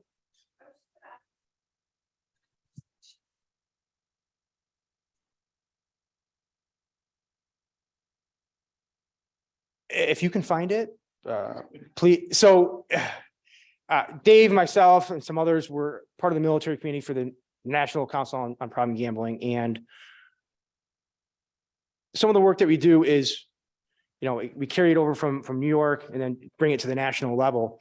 And the GAO report, Senator Warren had created some bills that essentially mandated the DoD to report back on screening. But finding the data on that, we've yet to find it. Thank you.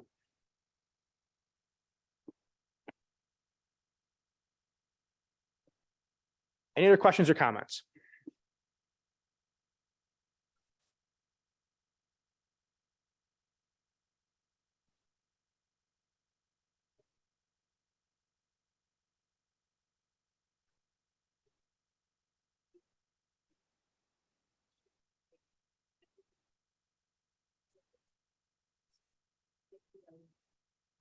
Thank you, Deborah.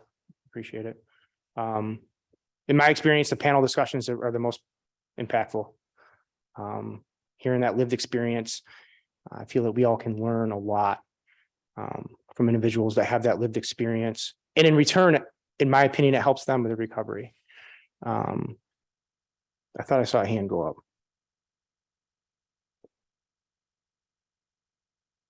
All right, last thing I just want to do is I want to thank the New York Council on Problem Gambling, my coworkers. Everyone showed up today.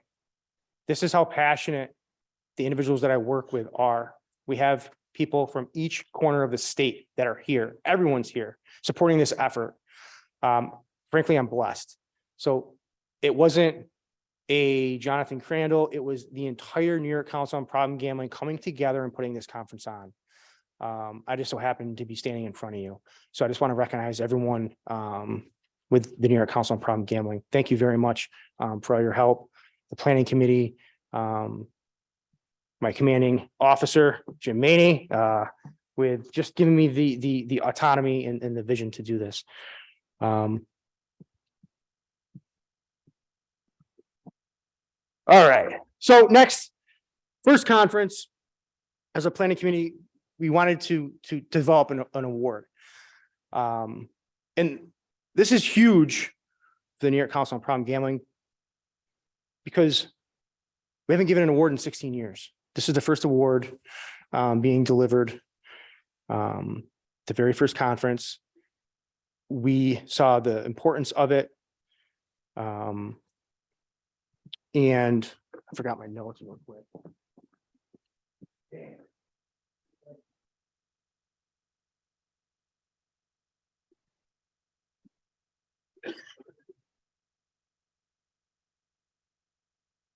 So going back, to the award, we try and utilize as much of our funding for treatment purposes. So we try and cut out a lot of extracurricular things. So talking to Mr. Manning, he said, go ahead, this the great idea. And as a committee, as a planning committee, we wanted to come up with something that resembled the first conference. And we thought that Hope, or the Medal of Hope Award, would be the most appropriate.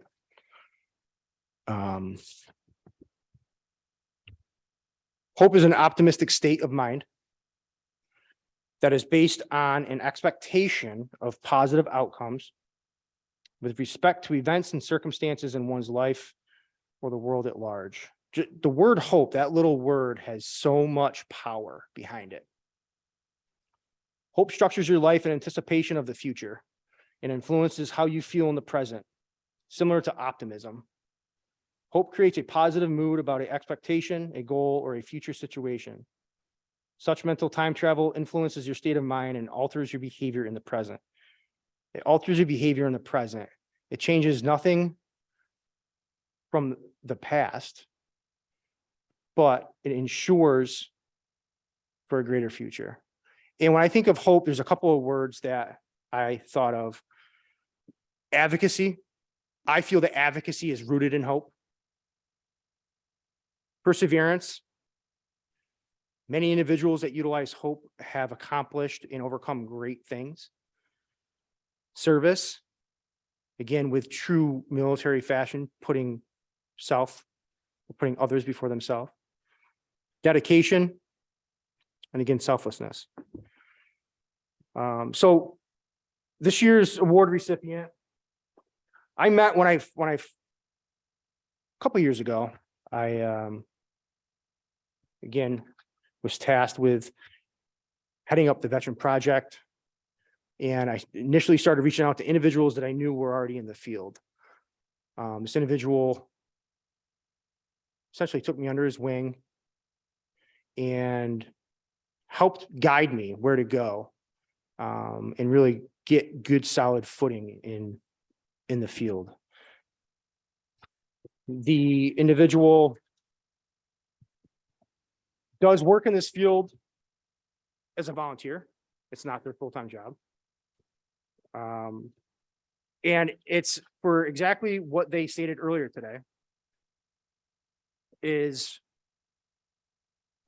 that last part of the warrior ethos of never leaving a comrade behind.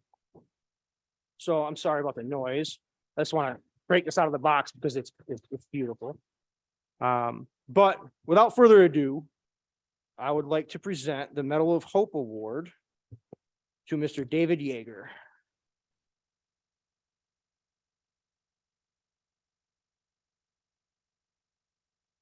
And I don't want to get my fingerprints all over it, but I got to showcase it.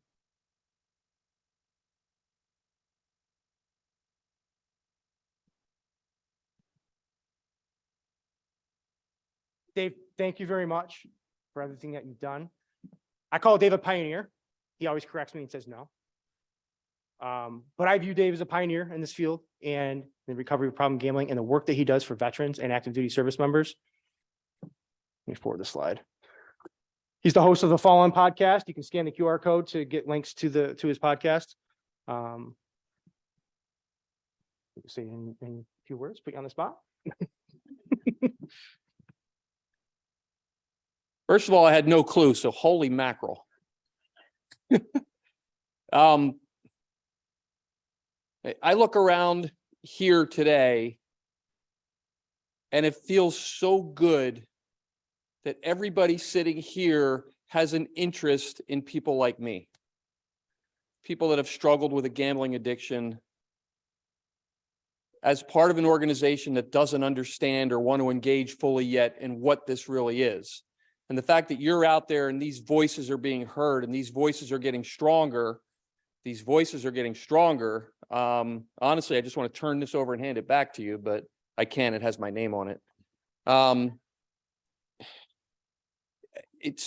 been doing this for a few years now, and when I first started doing it, I always used the reference to Don Quixote. You know, I'm sitting there stabbing at something that just doesn't want to fall over, and now we're starting to see more involvement and more engagement and more people starting to understand what this really is and wanting to be a part of it. This is about you, not about me. So thank you. Thank you for what you're doing. Thank you for being involved. Thank you for understanding that this addiction is as serious as it is and is as destructive as it is, and for wanting to make a difference. I'm honored. I'm honored. This is going to go where everybody who walks into my house can see it, because I work from home. So it's not going to sit in my office. It's going to sit in my house. And I've never been, I don't have words right now. And usually I've got nothing but words, but I have no words right now. So just thank you. Thank you.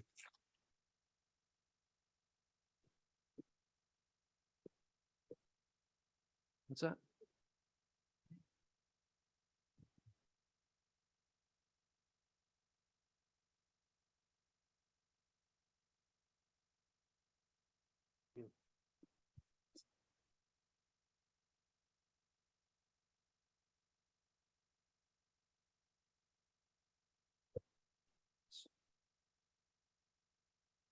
Okay.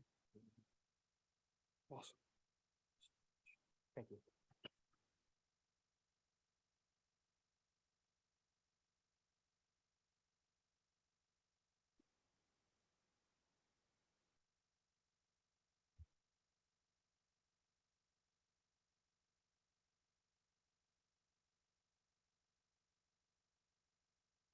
And now, in an effort to rally the troops, I would like to turn it over to the Executive Director of the New York Council on Problem Gambling for closing remarks, Mr. James Maney.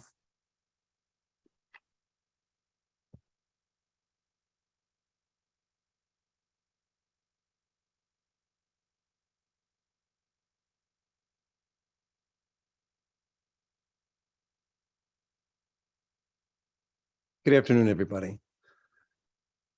Good afternoon. It's amazing. I've been the executive director for 21 years at the New York Council on Problem Gambling. Before that, I started the first outpatient program in Albany, Center for Problem Gambling. And before that, I ran an inpatient drug rehab in Albany, long-term 18-month program, street level. A little choked up. It's not often that you see things come to fruition.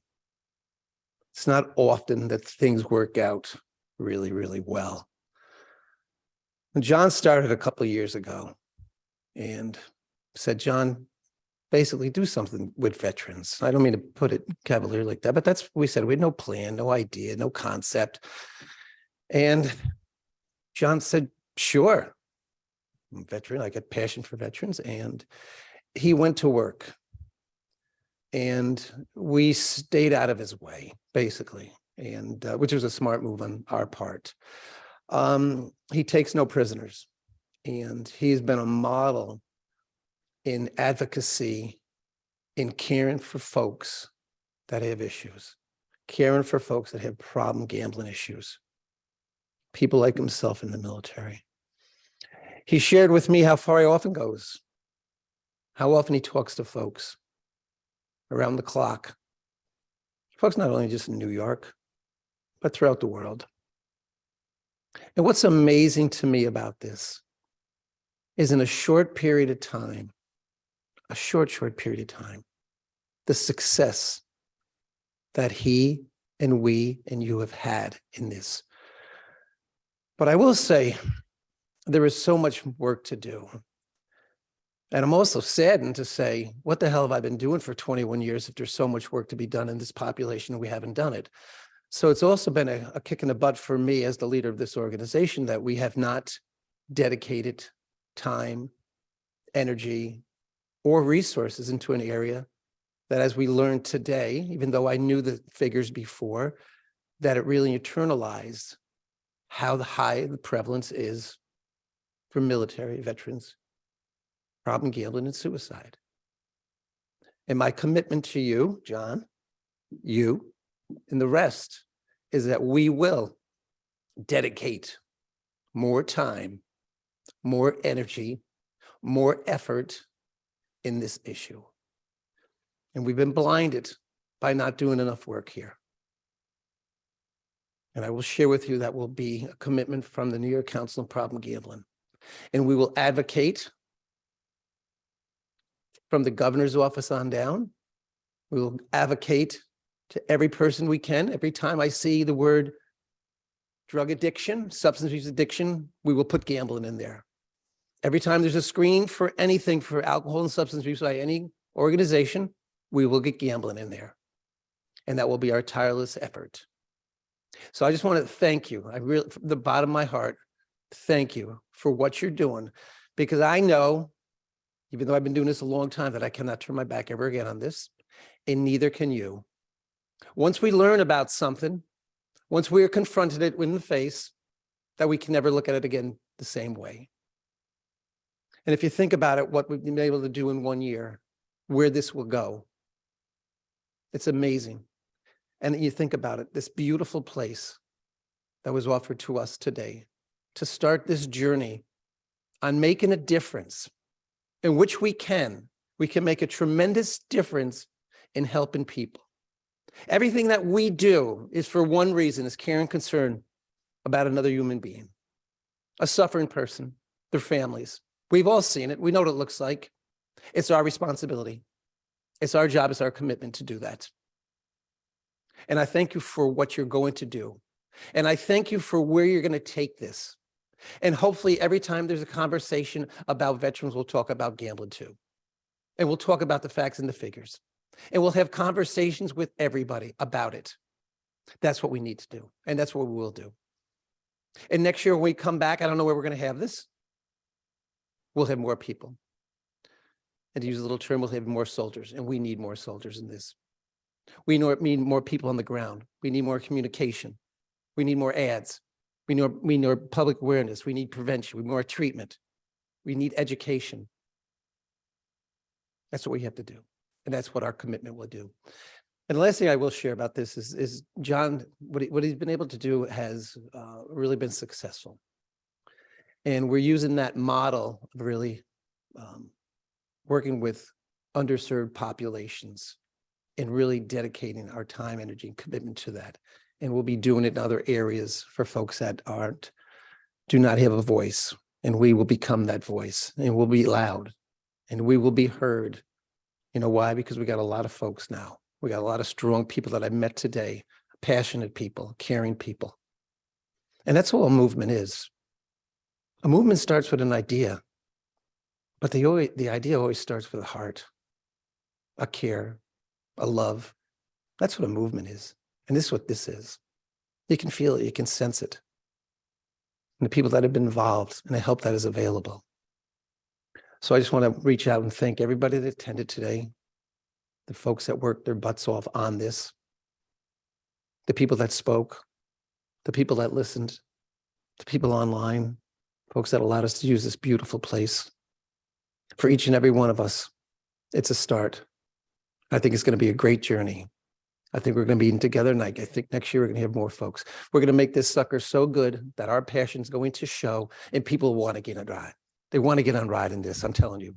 They'll be like, I can't wait. And these people are crazy. They got so much passion and care. Oh my God, I'm with them. And that's what passion is. That's what caring is. And if you think about it, just listen to the passion that people spoke today. Get on board. Get a part of it.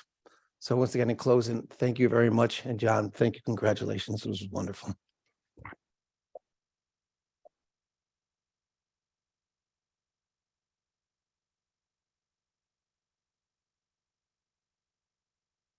Lastly, I would like to thank the Syracuse University, the Agnello Institute for Military and Veteran Families, Military Families and Veterans, I apologize. The IT department, Lindsay Hodgkinson, thank you so much. From my perspective, it was flawless. Thank you very much. I appreciate it. And lastly, again, thank you everyone for coming to attend today, and have safe travels home. Thank you.